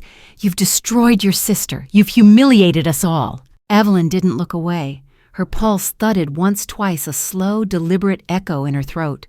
When she finally spoke, her voice was low, carved from something steadier than it had ever been under her mother's gaze. "No, Mother, I didn't destroy her, or this family." A breath, a tiny, sorrowful tilt of her head. "The truth did. I just refused to keep hiding it." Margaret recoiled as if slapped. Then her eyes darted sideways, scanning for anyone to reinforce her outrage. But the room had already begun to thin. Power brokers, judges, local influencers were slipping away under flimsy excuses, all eager to retreat before the stench of scandal settled on their own shoulders. Evelyn didn't move. She didn't flinch under the betrayal or the cavernous void that had opened between herself and the woman who'd once corrected her posture in front of mirrors until tears burned her eyes. She simply stood there, calm, resolute, while the center of their carefully constructed universe cracked and began its long, inevitable collapse. Because sometimes the worst thing you could do to someone wasn't to fight them. It was to stand your ground and let them see exactly what they'd built and watch as it collapsed under its own diseased weight. As the marshals led Madison out past the colonnade, Evelyn exhaled. Her mother made a strangled sound, half sob, half snarl, and turned away, gripping the museum trustee's arm for support, as if he were the last stable handhold on a sinking ship. And Evelyn. She felt strangely light. Not joyous, not vindicated, just unmistakably freed. The weight of decades' worth of silent acquiescence slid off her shoulders like an ill-fitting cloak finally dropped. And even though the ballroom was still choked with the residue of scandal and grief, for the first time, Evelyn felt like she could breathe. Seattle slept under the wet hush that night. Rain pattered in cold silver lines against the broad windows of the Moore and Associates Tower, dripping from steel gargoyles that leered out over the deserted streets below. The building itself, an arrogant spike of glass and polished limestone, stood mostly dark at this hour save for a few emergency lights that cast eerie corridors of sterile blue. Inside a different kind of storm gathered. Evelyn stood near the elevator bay on the 32nd floor, a tactical earpiece snug against her right canal, her breathing slow but steady. Around her, half a dozen agents from the FBI Cyber Task Force moved with deliberate precision. Light weapons slung low, dark windbreakers rustling faintly as they set up perimeter nodes. Laptops blinked awake on a conference table displaying packet sniffs and intrusion logs in rolling columns of green text. Each screen painted the same damning picture, hidden subnets off the book's file vaults, encrypted directories designed to launder data as thoroughly as Madison and her fiancé laundered money. The office's reception area, which by daylight looked so pristine with its leather couches and tastefully abstract canvases, now felt clinical haunted. The overhead fluorescents hummed and buzzed as agents quietly lifted ceiling tiles to run fiber taps, while a forensics tech with a neat bun knelt by the main server stack whispering checksum hashes into her mic. Evelyn's hand curled tighter around the flash decryptor in her pocket. Her pulse was slow, almost preternaturally calm, a familiar tunnel vision she'd cultivated during years at the Bureau. Every part of her felt honed to a fine, silent edge. "Eve," Carter's voice buzzed in her earpiece, low and rough. "We've got a lock on the hidden raid volume. Back office left side past the records vault. You're up." She acknowledged with a simple double click on the mic. Then she was moving her soft-soled shoes nearly silent against the expensive wood floors. As she passed glass partitions, her reflection ghosted alongside her dark suit hair, pulled back tight face, stripped of any expression that could be mistaken for weakness. When she pushed through the frosted door into the executive corridor, she was almost startled by how familiar it was. How many hours had she spent here as a child, trailing behind her father, clutching one of his big hands, while he guided her through these corridors that smelled of oak polish and quiet menace? She remembered the secret pride of seeing the gold-embossed Moore name above the reception desk. Remembered, too, the first time she noticed the way partners' eyes slid past her to focus on Madison instead. But that was all ash now. Tonight the name above the door was nothing but a signpost on the road to federal custody. She turned the corner and froze. The private conference room that doubled as Madison's strategy lair was brightly lit despite the hour. Inside, stacks of papers teetered dangerously on polished tables. A sleek laptop lay open amid scattered USB drives. And there, framed by high-backed leather chairs and looking as if the ground had just cracked open beneath her, stood Madison. Her sister's hands were shoved wrist-deep into an archive box, rifling through folders with frantic, jerky movements. She wore a slate-gray power dress that seemed to hang wrong on her now shoulders, hunched hair pulled into a loose, frazzled knot.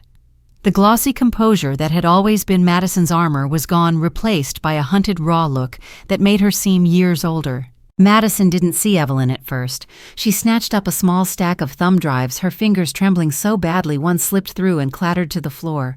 She let out a tiny, strangled sound, half sob, half growl, and dropped to her knees to retrieve it. That's when her eyes flicked up, locked on Evelyn. For a single breath, neither moved. The only sound was the soft whir of the server fans in the wall. Madison's chest heaved, pupils blown wide. "Evelyn," her voice cracked. It wasn't the honeyed lilt she used for clients or donors. It was hoarse, scraped raw. "What are you doing here?" Evelyn stepped inside, slow and deliberate. She made sure to keep her hands visible, though she noticed how Madison's eyes darted to her pocket, no doubt expecting a recorder, a warrant, a badge. All of which Evelyn had just not displayed. Not yet. "This ends tonight," Maddie Evelyn said quietly. Her words fell into the plush silence like stones dropped into still water. "The Bureau has your hidden volumes, the signed audit sheets, the consultant kickback ledgers with your initials, every transfer you authorized through those nonprofits. We have it all." Madison's mouth opened, then closed. Her throat worked convulsively. The thumb drives rattled in her hand. "No," she whispered, shaking her head so violently a lock of hair fell loose across her face. No, that's not. This is my firm, Evelyn. My future. You don't understand how these things work. This is normal. Every big practice does creative accounting. You think you're so righteous because you ran off to chase criminals. Look at you now destroying your own family." Evelyn took another step forward. Her voice didn't rise, didn't sharpen. It stayed painfully, chillingly level. "I didn't destroy this family. I just refused to let you destroy other families to keep us comfortable." Madison surged to her feet. The thumb drives clattered to the table as she planted her palms on the glossy surface, leaning in like a predator cornered. Her breath came in short, jagged bursts. "They'll ruin me," she hissed. Spittle caught on her lip. "Do you get that you've handed me to them on a silver platter? You, my own sister. For what? For your precious justice. When this goes public, the Moores are finished. Mom will never recover. Our name will be trash." "It's already trash," Evelyn cut in almost gently. "You just didn't see the rot yet." Madison made a sound that might have been a sob or a snarl. Her hand shot out, grabbing for the pile of papers on the desk. Evelyn lunged at the same instant. Their hands collided, pages flew. Madison twisted, trying to shove a handful of documents toward a small shredder wedged behind the desk. "Don't you dare!" Evelyn snapped her hand, locking around Madison's wrist with a force that surprised them both. Madison fought eyes-wild fingernails scoring faint lines across Evelyn's knuckles. For a moment, it was just a raw, physical struggle, two sisters clawing at each other, decades of jealousy and grief and betrayal made flesh. Then a rough voice barked from the doorway. "Federal agents' hands where we can see them." Madison froze.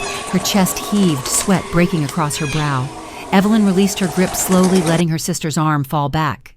Two agents swept into the room, guns holstered, but hands hovering near the grips. One moved immediately to secure the pile of evidence, the other gently but firmly guided Madison back, reciting her rights in a quiet, almost respectful monotone. Madison didn't fight. Her eyes were locked on Evelyn, huge, glassy, accusing. A single tear tracked down her cheek, carving a gleaming path through smudged foundation. "Evelyn," she whispered, almost too soft to hear, "please, I'm your sister." Evelyn's jaw worked, but no words came. There was nothing left to say that hadn't already been laid bare by the data sprawled across their servers, by the ruined lives Madison's greed had funded. So she just stood there, shoulders rigid, watching as the agents gently cuffed her sister's wrists in front of her, the metallic snick of the restraints ringing out louder than any accusation Evelyn could voice. Madison flinched at the sound. Then her head dropped and she let herself be led from the room, past the shelves of expensive law tomes, past her father's old framed commendations, past the name Moore that gleamed in etched brass by the door. Only when the room finally emptied did Evelyn let out a breath that trembled at the edges. Her hands were still faintly shaking as she picked up one of the thumb drives Madison had dropped, rolling it between her fingers. Cold, small, incapable of remorse. Behind her, Carter appeared in the doorway. He didn't say anything, just laid a steady hand on her shoulder. It was enough. Together they stood in that gutted sanctum of privilege, surrounded by the ghosts of a family empire that had finally fatally underestimated what justice looked like when it came wearing her face. A heavy hush seemed to fall over the entire 32nd floor. It wasn't the quiet of safety or relief. It was the silence of coiled wire, of a cliff edge crumbling underfoot, terrifyingly still just before everything gave way. Evelyn felt it in her marrow as she crossed the threshold back into the main executive suite. Her hand was still wrapped around the encrypted thumb drive she'd taken from Madison's failed attempt to destroy evidence. Its plastic casing bit into her palm with each pulse of her racing heartbeat.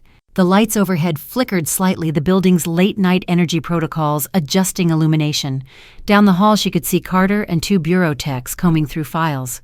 An agent from the cyber division leaned against the doorframe, murmuring into his mic about chain of custody transfer logs.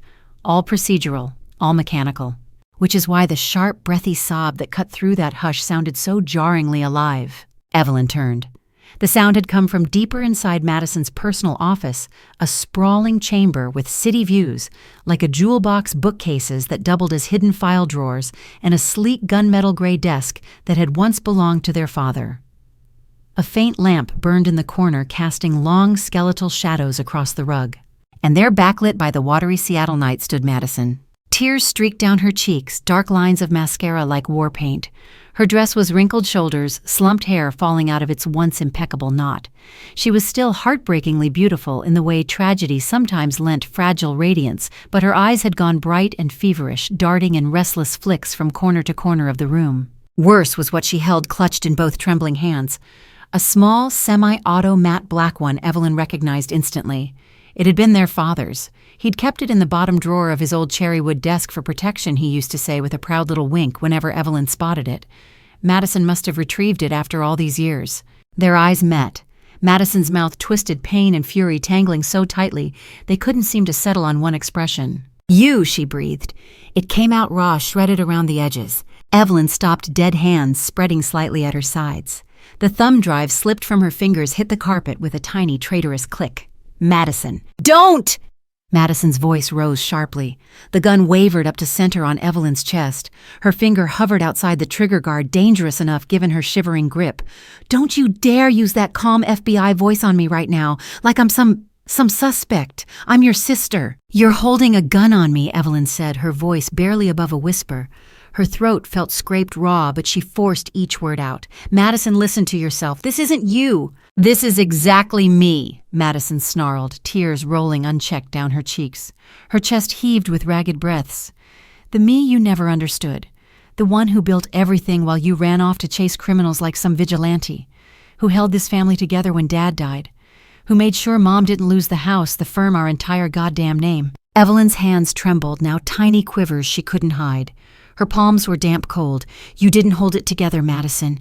You buried it in fraud, in kickbacks and dirty verdicts. I didn't destroy anything. The truth did.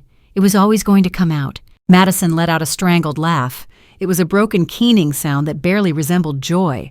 Her grip on the gun tightened. No, it wasn't. We were fine until you decided you were judge and jury. You and your sanctimonious data. You think you're so much better, so pure, just because you have your little algorithms and badges." She took a step closer.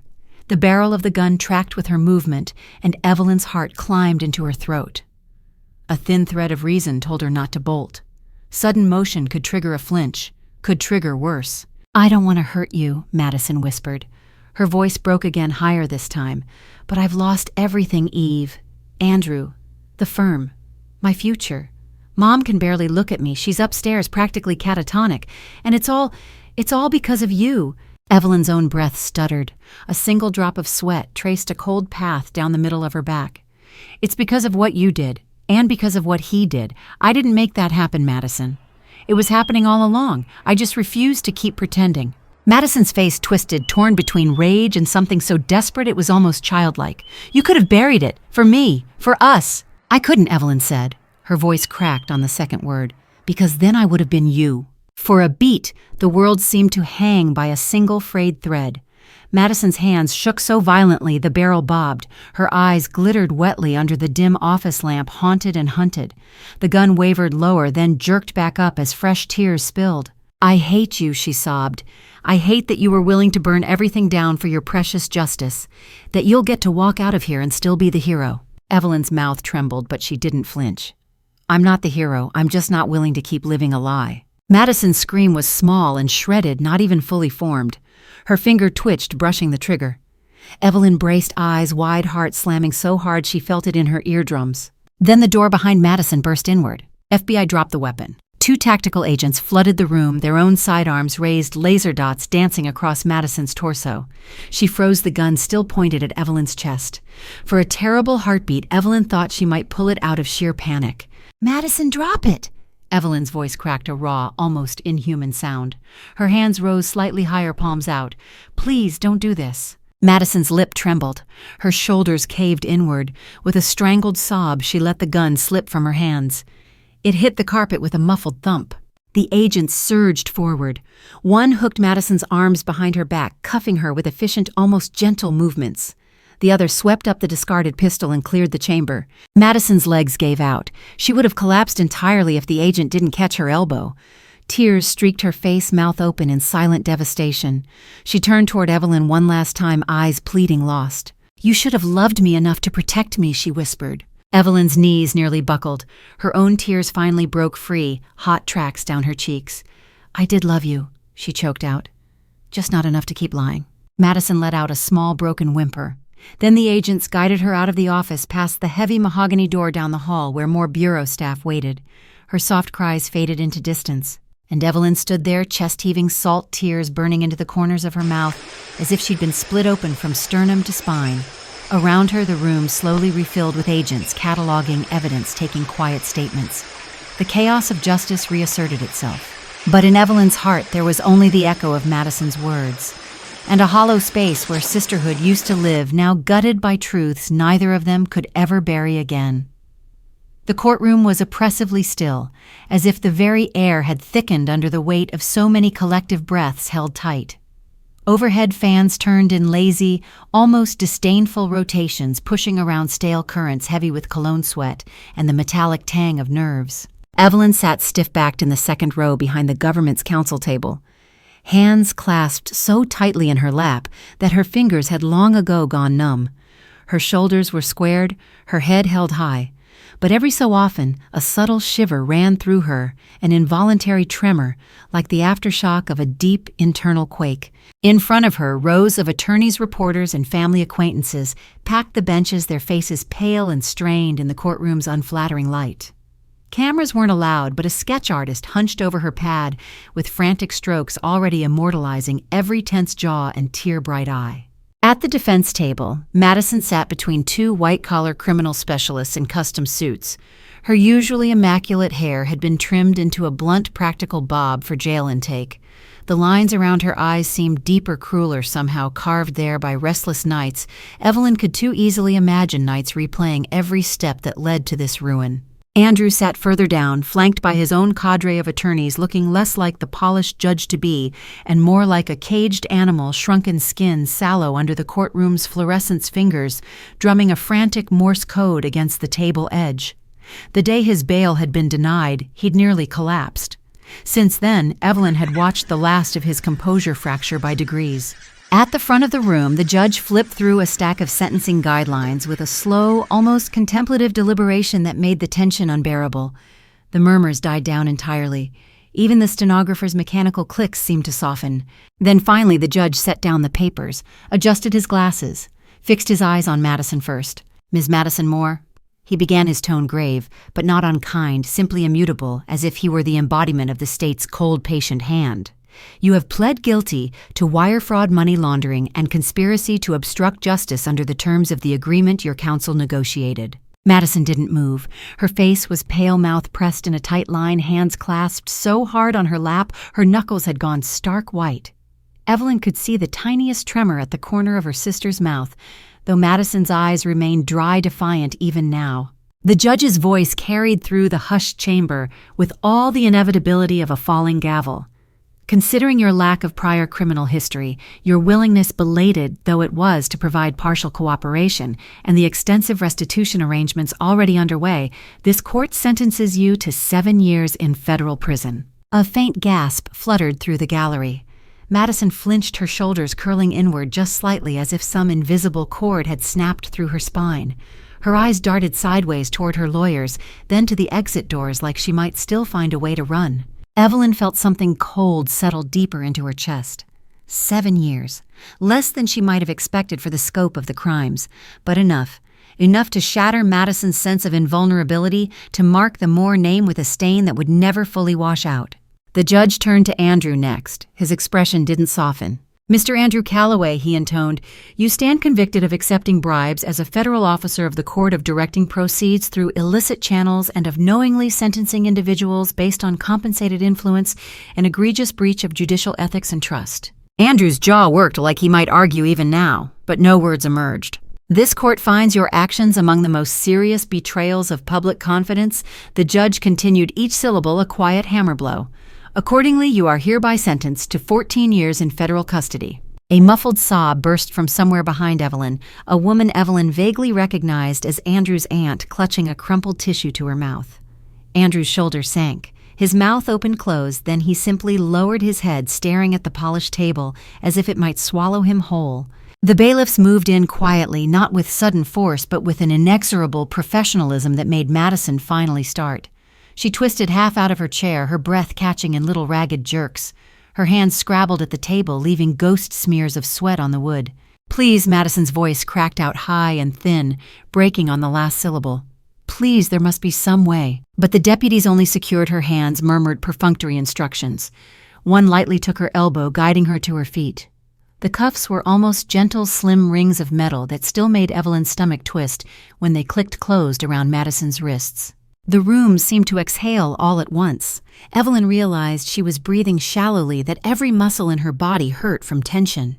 She flexed her hands, blood prickling painfully back into her fingertips. She let her gaze drift to her mother. Margaret Moore sat 2 rows ahead, spine-rigid, lips set in a near-invisible line of agony. Her hands were folded over the expensive black leather of her purse, like a prayer she'd been holding on to for months. Her eyes never wavered from Madison, watching her daughter be led from the room by uniformed marshals, the train of her conservative courtroom dress brushing along the aisle like a final whisper of old grandeur. Then Madison was gone, escorted through a side door that shut with a dull click. Silence rolled through the courtroom again, thick and reverent like the hush after a funeral eulogy. Margaret didn't move for a long moment. Then slowly she stood. Her posture was flawless, the same poise that had once graced dozens of society banquets and charity galas. But her face was carved from sorrow, now lips trembling just faintly. She turned as if to leave. Her eyes skimmed across Evelyn, paused only the briefest instant, enough for Evelyn to see the raw shimmer of tears, unshed the ghost of rage and grief coiled together in something so old it seemed fossilized. Then Margaret looked away again, chin lifting imperceptibly, and walked on past without a word. It was somehow more devastating than if she had spat venom or flung accusations. Evelyn's throat closed around the ache. She swallowed it down, blinking hard. Her mother's perfume lingered a moment after some high floral note mixed with bitter vetiver that smelled exactly like Evelyn's childhood fear of being found inadequate. Around them, the courtroom began to shift back into mundane life. Reporters whispered to their camera crews in urgent huddles just outside the doors. Bailiffs murmured instructions to pack up evidence boxes. The judge's clerk stacked papers, his face impassive as he moved case files around Madison's now empty seat. Beside her, Carter came to stand in quiet solidarity, one hand lightly brushing her shoulder. Neither of them spoke. They didn't need to. The verdict was done. The damage, both righteous and tragic, was complete. The Moore name would be mired in financial probes for years. Investigators were already tracing shell companies linked to the family trust, freezing accounts, preparing more audits. But for Evelyn, the sharper pain was simpler. Her mother hadn't met her eyes. Not once. Even now, after truth had been dragged into sunlight, after all the dark had been excised by force, there remained a wound that didn't heal just because it was necessary. Carter gave her shoulder the faintest squeeze, then let his hand drop. Evelyn exhaled shakily. Her lungs felt hollow, like they were relearning how to pull air that wasn't thick with tension. She rose and followed the slow stream of spectators out into the wide courthouse corridor where the fluorescent lights seemed too bright, the marble floors too echoing. Cameras waited like vultures beyond the glass doors. Evelyn paused before stepping into their sightlines, drawing one more careful breath. Justice was ugly. It had teeth claws that raked deep, drawing blood from places she hadn't even known could bleed. It left behind a trail of broken people, some who deserved it, some who were simply collateral to their own illusions. She stepped forward anyway, chin lifting as she met the battery of flashes outside, because however vicious it was, still justice, and it was finally done. The new building stood on a quiet corner of Fremont Avenue, nothing like the towering glass monoliths that bore her family name across downtown. It was a modest, two-story structure with repurposed brick warm windows that glowed soft at dusk, and a simple bronze plaque beside the door, the Moore Justice and Renewal Center. No marble, no grand archways, just a place that felt human. Evelyn stood just inside the entrance, watching sunlight slant through the lobby's broad front windows. Volunteers bustled past with file folders and mugs of coffee.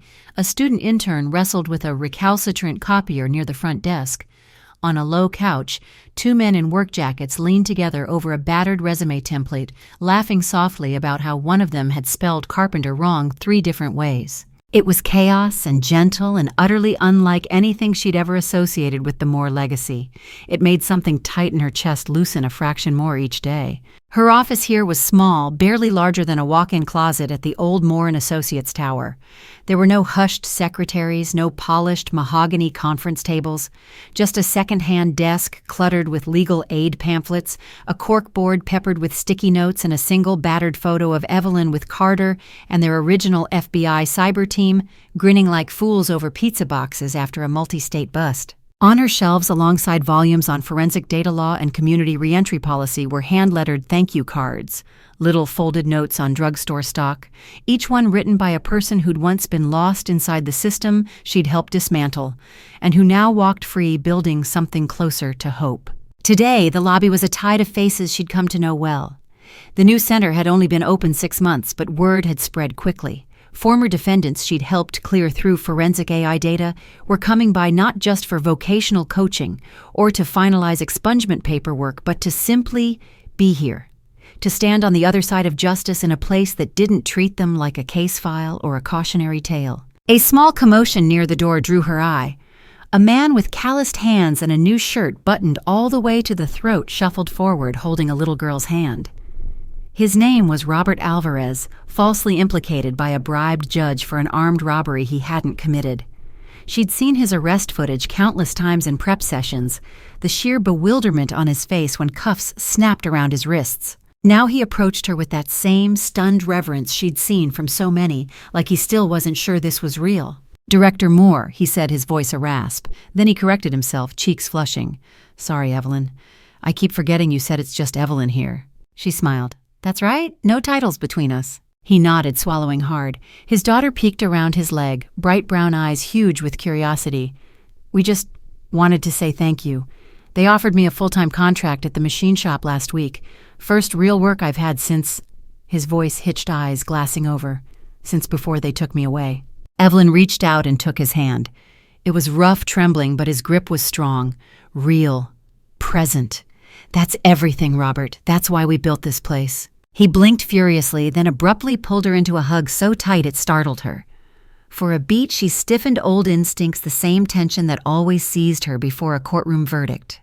Then she let herself soften, arms circling his broad shoulders. When he pulled back, his little girl stepped forward. Without a word, she hugged Evelyn around the waist. Evelyn pressed a hand to the girl's silky hair, her throat so thick she couldn't have spoken even if she'd tried. After they moved on, more people came. Jamal, who'd spent a year on Rikers because of corrupted evidence before her algorithms proved the lab's contamination. He crushed her hand in both of his tears, bright in his wide grin. "You gave me my life back. My son's life. We start father-son basketball this weekend." A woman named Kira, wrongfully tied to a mortgage fraud ring through identity theft, brought cookies shaped like tiny scales of justice iced in wobbly white. "Not gonna lie," she giggled through tears, "they taste terrible. But I needed to make them for you." One by one they came, Each story different, an overturned sentence here, a dismissed indictment there, but all woven together by the same fragile thread, someone who shouldn't have suffered, who nearly drowned under a tide of bureaucracy and bought verdicts, had found the surface again because Evelyn had refused to stop digging. Eventually, as the afternoon sun slipped lower and painted the lobby in mellow gold, Evelyn stepped back toward her little office. Her hands shook slightly when she closed the door, pressing her back to it for just a moment. She closed her eyes, breathed. When she opened them, she looked around the cramped space at the messy piles of intake forms, the battered chairs where nervous new clients would sit tomorrow, the battered shelves already bowing under donated textbooks and grant binders. This was what all the trials had been for. The estrangement, the courtroom glares, the last raw words from Madison echoing like ghost notes in her ribcage. They were wounds, yes, but they were also proof she'd chosen right when it mattered most. A soft knock came. Then the door pushed open and Carter poked his head in. His hair was a little grayer now, lines etched deeper at the corners of his eyes. But he grinned the same crooked way he had the day they'd first cracked open that bribery ledger. "You surviving out here in your nonprofit empire?" he teased. She laughed, shaky but real. "Barely. Someone forgot to warn me about the paperwork involved in doing actual good." He stepped in, handed her a mug of tea. No fancy conference room carafe here, just chipped ceramic with a cartoon eagle someone's kid had painted. Yeah, well, I figured justice was never about ease. They stood there a while, shoulders nearly brushing, watching the last of the afternoon's visitors linger out in the hall. One man with an old Union tattoo was showing another how to format a CV on a donated laptop. A mother hugged a social worker who'd helped clear her eviction record. Outside the window, the street lamps were flickering to life, gentle halos on the rain-slick pavement. Evelyn exhaled slowly, a tiny smile tugging at her mouth. "It's strange," she whispered. "For years I thought justice was only about catching the guilty. Now, it feels like it's more about saving the innocent." Carter nodded, his gaze soft. "Funny how that works. Guess sometimes the real legacy isn't what we inherit, it's what we rebuild." She looked at him, then truly looked and felt the tight band around her chest ease another notch. This was her family now, Carter. The clients who returned not out of obligation, but because they wanted to share their second chances. The interns and volunteers who called her just Evelyn and joked about the clunky database she insisted on learning herself. And in that humble little office with a cold mug of tea warming her palms and sunlight slowly dying on Fremont Avenue, Evelyn realized she didn't miss the old towers or the hollow parties or even her family's brittle brand of love. Because here, surrounded by the fragile, stubborn blooms of people getting their lives back, she finally understood the kind of legacy worth fighting for. The letter arrived on a Tuesday. Evelyn found it among a small stack of mundane mail utility statements, donation receipts, a handwritten envelope from a volunteer thanking her for giving their nephew a second chance. This envelope stood out instantly cream-colored and slightly smudged at the edges, with the faint industrial imprint of a federal correctional facility return address in the top left corner. Her hands paused over it, thumb resting on the edge. A small tremor ran down her arm. She could almost feel the weight of old ghosts pressing down through the paper. She didn't open it right away. Instead, she tucked it into the side pocket of her leather satchel where it sat like a quiet pulse against her hip all afternoon as she moved through meetings, consultations, and case reviews at the center. Each time she reached for a pen or her phone, her fingers brushed it. Each time, something deep in her chest seized tight.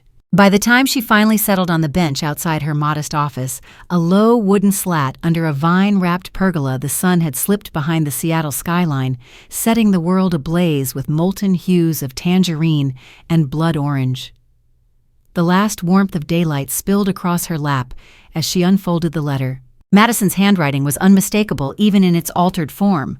Always elegant, even ornate looped capitals flourishes on her Y's and G's. But here on this yellowed page it wavered lines of ink trembling as though drawn by someone who no longer trusted her own hand. Evelyn. The opening alone seemed to take up more space than it should. No playful nicknames like Evie, no deflecting jokes. Just her name written with painful deliberation. "I know I'm the last person you'd expect or want to hear from. I wouldn't blame you if you tore this up the second you saw where it came from. I've torn up dozens of drafts trying to find words that weren't dripping in self-pity or pathetic excuses.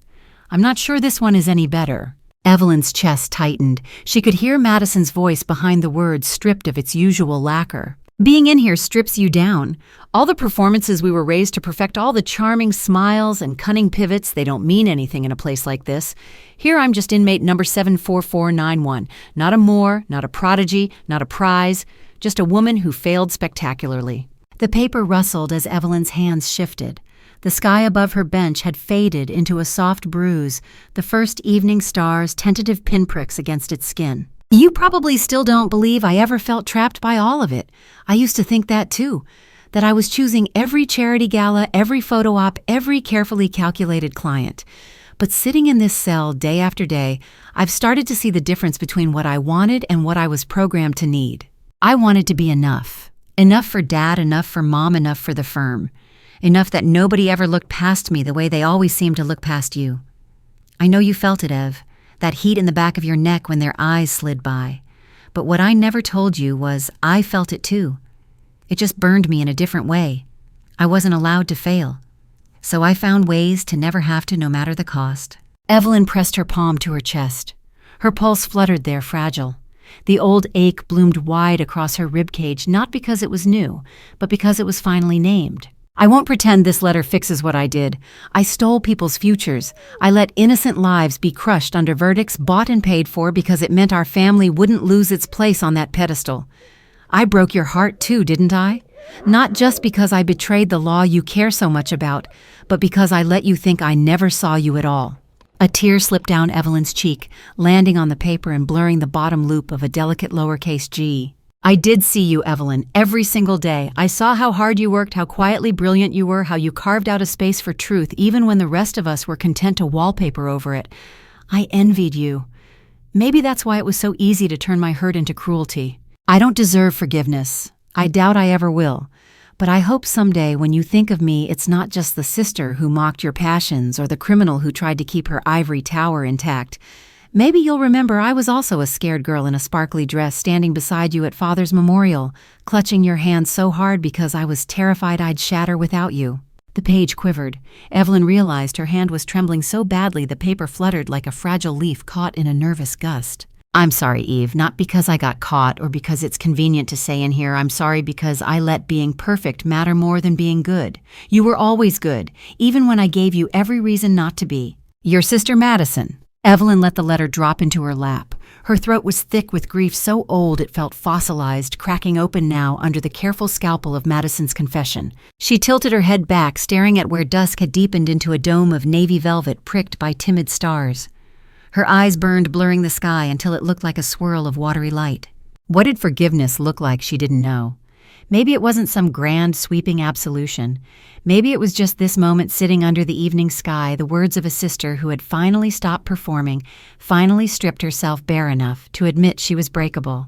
Maybe that was all either of them had ever needed, to stop pretending they were the flawless heirs their family demanded.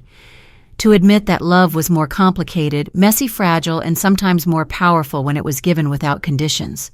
Evelyn drew in a long breath, letting the cooling air soothe the raw edges inside her. Her thumb brushed over Madison's signature, smudging it just a little. She didn't know if she'd ever write back. She didn't know if they'd ever stand face to face again.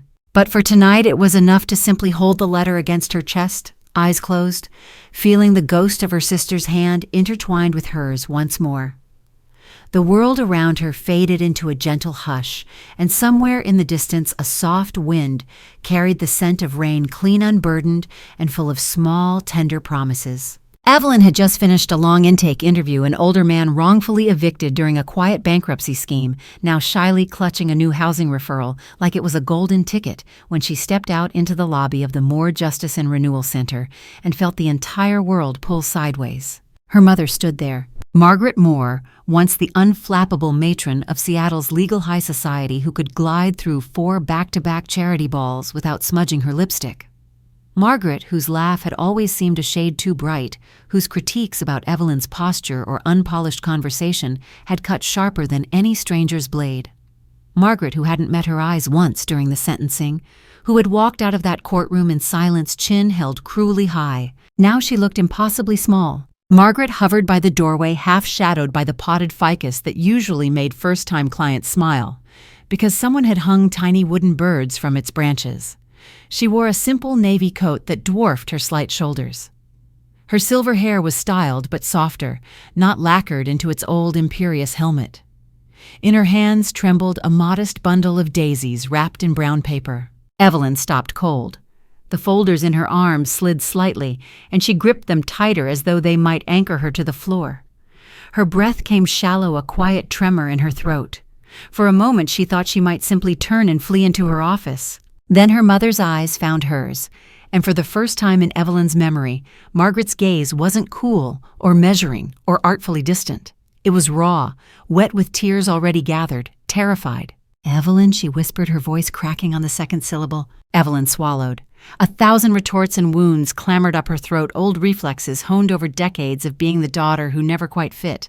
But none of them made it past her lips. Margaret inched forward one cautious step that looked like it cost her something tremendous. Her hands clutched the daisies so hard the stems bent. I didn't know if you'd see me. I thought after everything, I might not be welcome here." The words were a quiet implosion. This was the woman who once swept into Evelyn's dorm room without knocking, rearranged her shelves while sighing at her functional decor, and proclaimed she could never imagine Evelyn truly being happy in anything smaller than a penthouse suite. The idea that Margaret Moore might be afraid to stand in her presence felt so foreign it bordered on surreal. "You're always welcome here," Mother Evelyn managed, her voice coming out thinner than she'd intended. "This place, it's for anyone seeking a new beginning." The irony of the statement didn't escape either of them. A fresh shudder racked Margaret's shoulders. Her hands twisted in the paper around the flowers until it nearly tore. Then in a low shaking breath, "I've been wrong. About so much. About you." Evelyn's eyes burned instantly. She clenched her jaw, trying to steady the rush. "Mom, no, please, let me say it." Margaret drew in a thin gasp that made her chest hitch. "I spent years so focused on holding our family together, on keeping up appearances. I thought if we just performed the part perfectly enough, we could fend off the fear that we were nothing without our name. I made you believe your worth was measured by parties attended by court victories, by how graciously you let yourself be overlooked." She took another stumbling step forward, tears now breaking free in fragile lines down her carefully powdered face. "And you were always stronger than that. Stronger than me. Stronger than Madison. God help us both. I see now you were never the fragile one, Evelyn. I was. I clung to the Moore name like it was a raft, and I let it dictate how I loved you." A small hiccuping sob escaped her. "And that was so unspeakably wrong. I am sorry, Evelyn.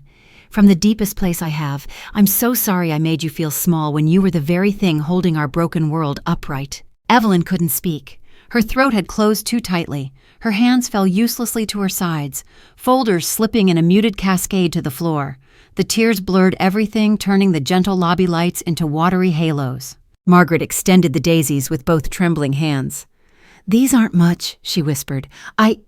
I didn't know what flowers someone brings when they're begging their daughter for a second chance." Something inside Evelyn cracked, no, not cracked, opened, like ice under early spring sun. She surged forward without fully willing, her feet reaching out and wrapping her arms around her mother's thin, shaking shoulders. The flowers were crushed between them, cool petals pressing damply against Evelyn's collarbone. Margaret stiffened then, with a shudder, collapsed into her embrace, her face burying in Evelyn's shoulder like she might drown there. Sobs racked through her small, desperate sounds that sounded more like a lost child than a matriarch. Evelyn's own tears spilled silently, soaking into her mother's soft hair. They stood there for a long, fragile minute, two women who had performed roles so long they'd forgotten they were supposed to be mother and daughter first. Here, stripped of the Moore pride, the Moore reputation, the Moore expectations, they found something simpler, messier, infinitely more real. When Margaret finally pulled back, her mascara left faint shadows on Evelyn's blouse. Her eyes were red, her face puffy, but she was smiling in a shy, hopeful way Evelyn had never seen. "I'd like to visit more often," Margaret said. Her voice was papery with nerves. "Maybe help with the charity drives, if you'll let me. Learn about these people you're helping, about the good you're doing beyond just what looks good on a gala invitation." Evelyn let out a small, broken laugh that was equal parts wonder and grief. She cupped her mother's cheek, brushing away a tear with her thumb. "I would like that so much, Mom." Mom. The word landed heavy on her tongue. Not Margaret. Not the distant figure in diamond necklaces critiquing her ambition. Just Mom. It felt startlingly precious. Her mother's face crumpled again, but this time the tears were softer, relieved. In the background, the center carried on. Volunteers led clients to breakout rooms. Laughter burst over from the resume workshop down the hall. The coffee maker hissed. Life didn't pause for their long overdue reconciliation. And maybe that was perfect. Maybe it meant this moment was finally ordinary enough to be real. Evelyn took her mother's hand. It was cool bony, but clutched hers with surprising strength. Together they stepped further into the center, past the intake desks, past the files and battered couches, into the warm, noisy spaces where people built second chances out of old wounds. Evelyn could feel her mother's slight tremor beside her, but she also felt how Margaret held on tightly, how she didn't try to lead the way. How for the first time in their lives, she simply followed Evelyn's step. And as they moved forward, Evelyn realized her chest wasn't tight anymore. The air flowed freely, deep and bright, carrying with it the tender, astonishing possibility of forgiveness not just given but finally asked for. They'd set up the folding chairs in a rough semicircle, sun-warmed metal that squeaked faintly when you settled your weight into them. It wasn't grand, a far cry from the marble auditoriums and gilt-trimmed conference halls where the Moore family had once preened, but it was honest, alive. Behind them, the windows of the Moore Justice and Renewal Center were thrown open, letting a soft summer breeze chase the edges of stale air through the modest room. Beyond the panes, Seattle unfurled in a haze of soft green hills and spears of skyscraper glass catching the late afternoon light. Evelyn stood near this center, close enough to the front row that she could see the small collection of notebooks clutched on knees, the hopeful, bright eyes of people who had every reason to have lost faith. Some were new volunteers, some were former defendants now, weeks into apprenticeships arranged by the center. Others were curious community members drawn by the simple flyer on the door, "What Justice Means, a Community Conversation." Carter was at her shoulder, arms folded loosely, a bemused smile quirking his lips as he surveyed the turnout. A few more of her old bureau colleagues dotted the edges, blending in better than one might expect. They'd long ago learned that the badge didn't buy trust, only time-proof, and relentless compassionate work did. Evelyn's hands weren't shaking. She realized that only as she spread her fingers slightly, letting the breeze tease between them. Years ago, before grand jury sessions or public hearings, her hands had always betrayed her tiny quiver's nails, bitten raw in bathroom stalls. But here, surrounded by people who knew her for the fights she chose rather than the family she was born to, she was steady. She took a small step forward, cleared her throat. "It's easy," she began, her voice carrying in the low hush of expectation, "to believe justice is something abstract, that it lives only in marble courtrooms or thick books with intimidating Latin on the cover." A soft ripple of laughter met that some of them had seen her office shelves stacked with exactly those tomes. "But the truth is, justice is as close as the person sitting next to you. It's as real as deciding to believe someone's worth more than the worst day of their life. It's choosing to stay when it'd be simpler to walk away." She paused, letting the words settle. The breeze caught her hair, then lifting it slightly off her shoulders. She could almost see the movement reflected in the windows opposite her silhouette, haloed in that slant of late light hair a dark wave caught mid-flight. It was such a fragile human moment.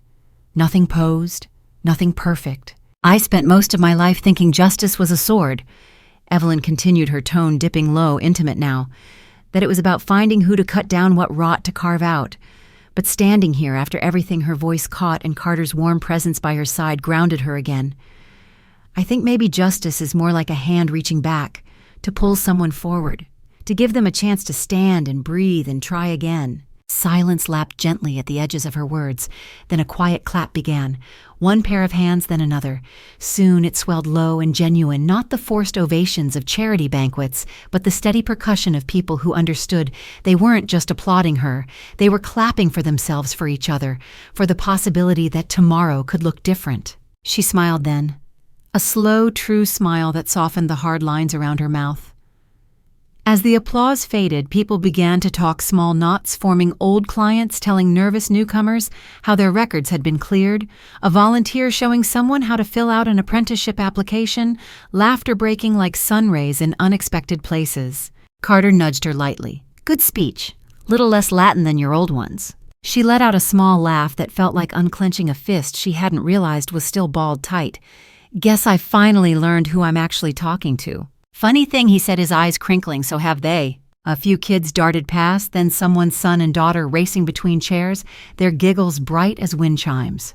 One nearly barreled into Evelyn. She steadied him with a gentle hand on his shoulder. His grin was wide, all missing teeth and sun-flushed cheeks before he darted off again. And just like that, she felt it. Not the heavy mantle of obligation she'd carried all those years trying to salvage the Moore legacy, not the icy resolve that had propelled her through FBI trials. This was lighter, a quiet, enduring gladness that vibrated through her bones. That said, this is right. That this tiny center with its mismatched chairs and scuffed desks and walls covered in hand-painted signs about tenants' rights was worth more than any skyscraper bearing her surname.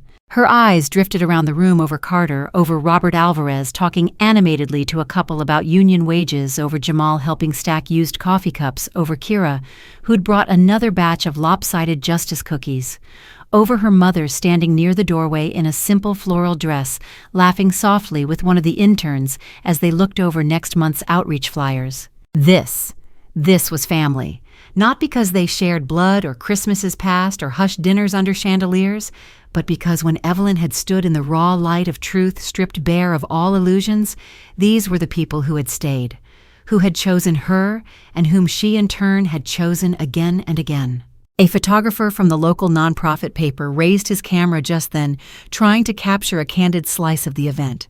Evelyn turned slightly at the last second, her hair catching another playful gust face lifting into that gentle smile she hadn't always known how to wear. Click. Later, that photo would run in a modest sidebar. Local Justice Center celebrates new apprenticeship graduates with her name misspelled as Evelyn. She wouldn't care. It was the image that mattered, her laughter, bright hair, wild sun haloing her like hope made tangible. Her voice came low, then almost private, the words spoken more for herself than anyone else, as she watched these threads of connection spin through the room. "Family isn't just blood," she whispered. "It's whoever stays when the truth finally shows its face." Somewhere behind her, Carter heard and gave a tiny, approving nod. Around them, life didn't slow for revelations. It carried on, bustling and imperfect, exactly as it should. And Evelyn Moore, daughter of a crumbled dynasty sister to a convict founder of a place that stitched broken stories back together, stood quietly in that swirl of laughter and second chances, feeling every bit of it. Her hair lifted one last time on the breeze, catching light like strands of polished bronze. And for the first time in her memory, the future felt wholly unmistakably hers.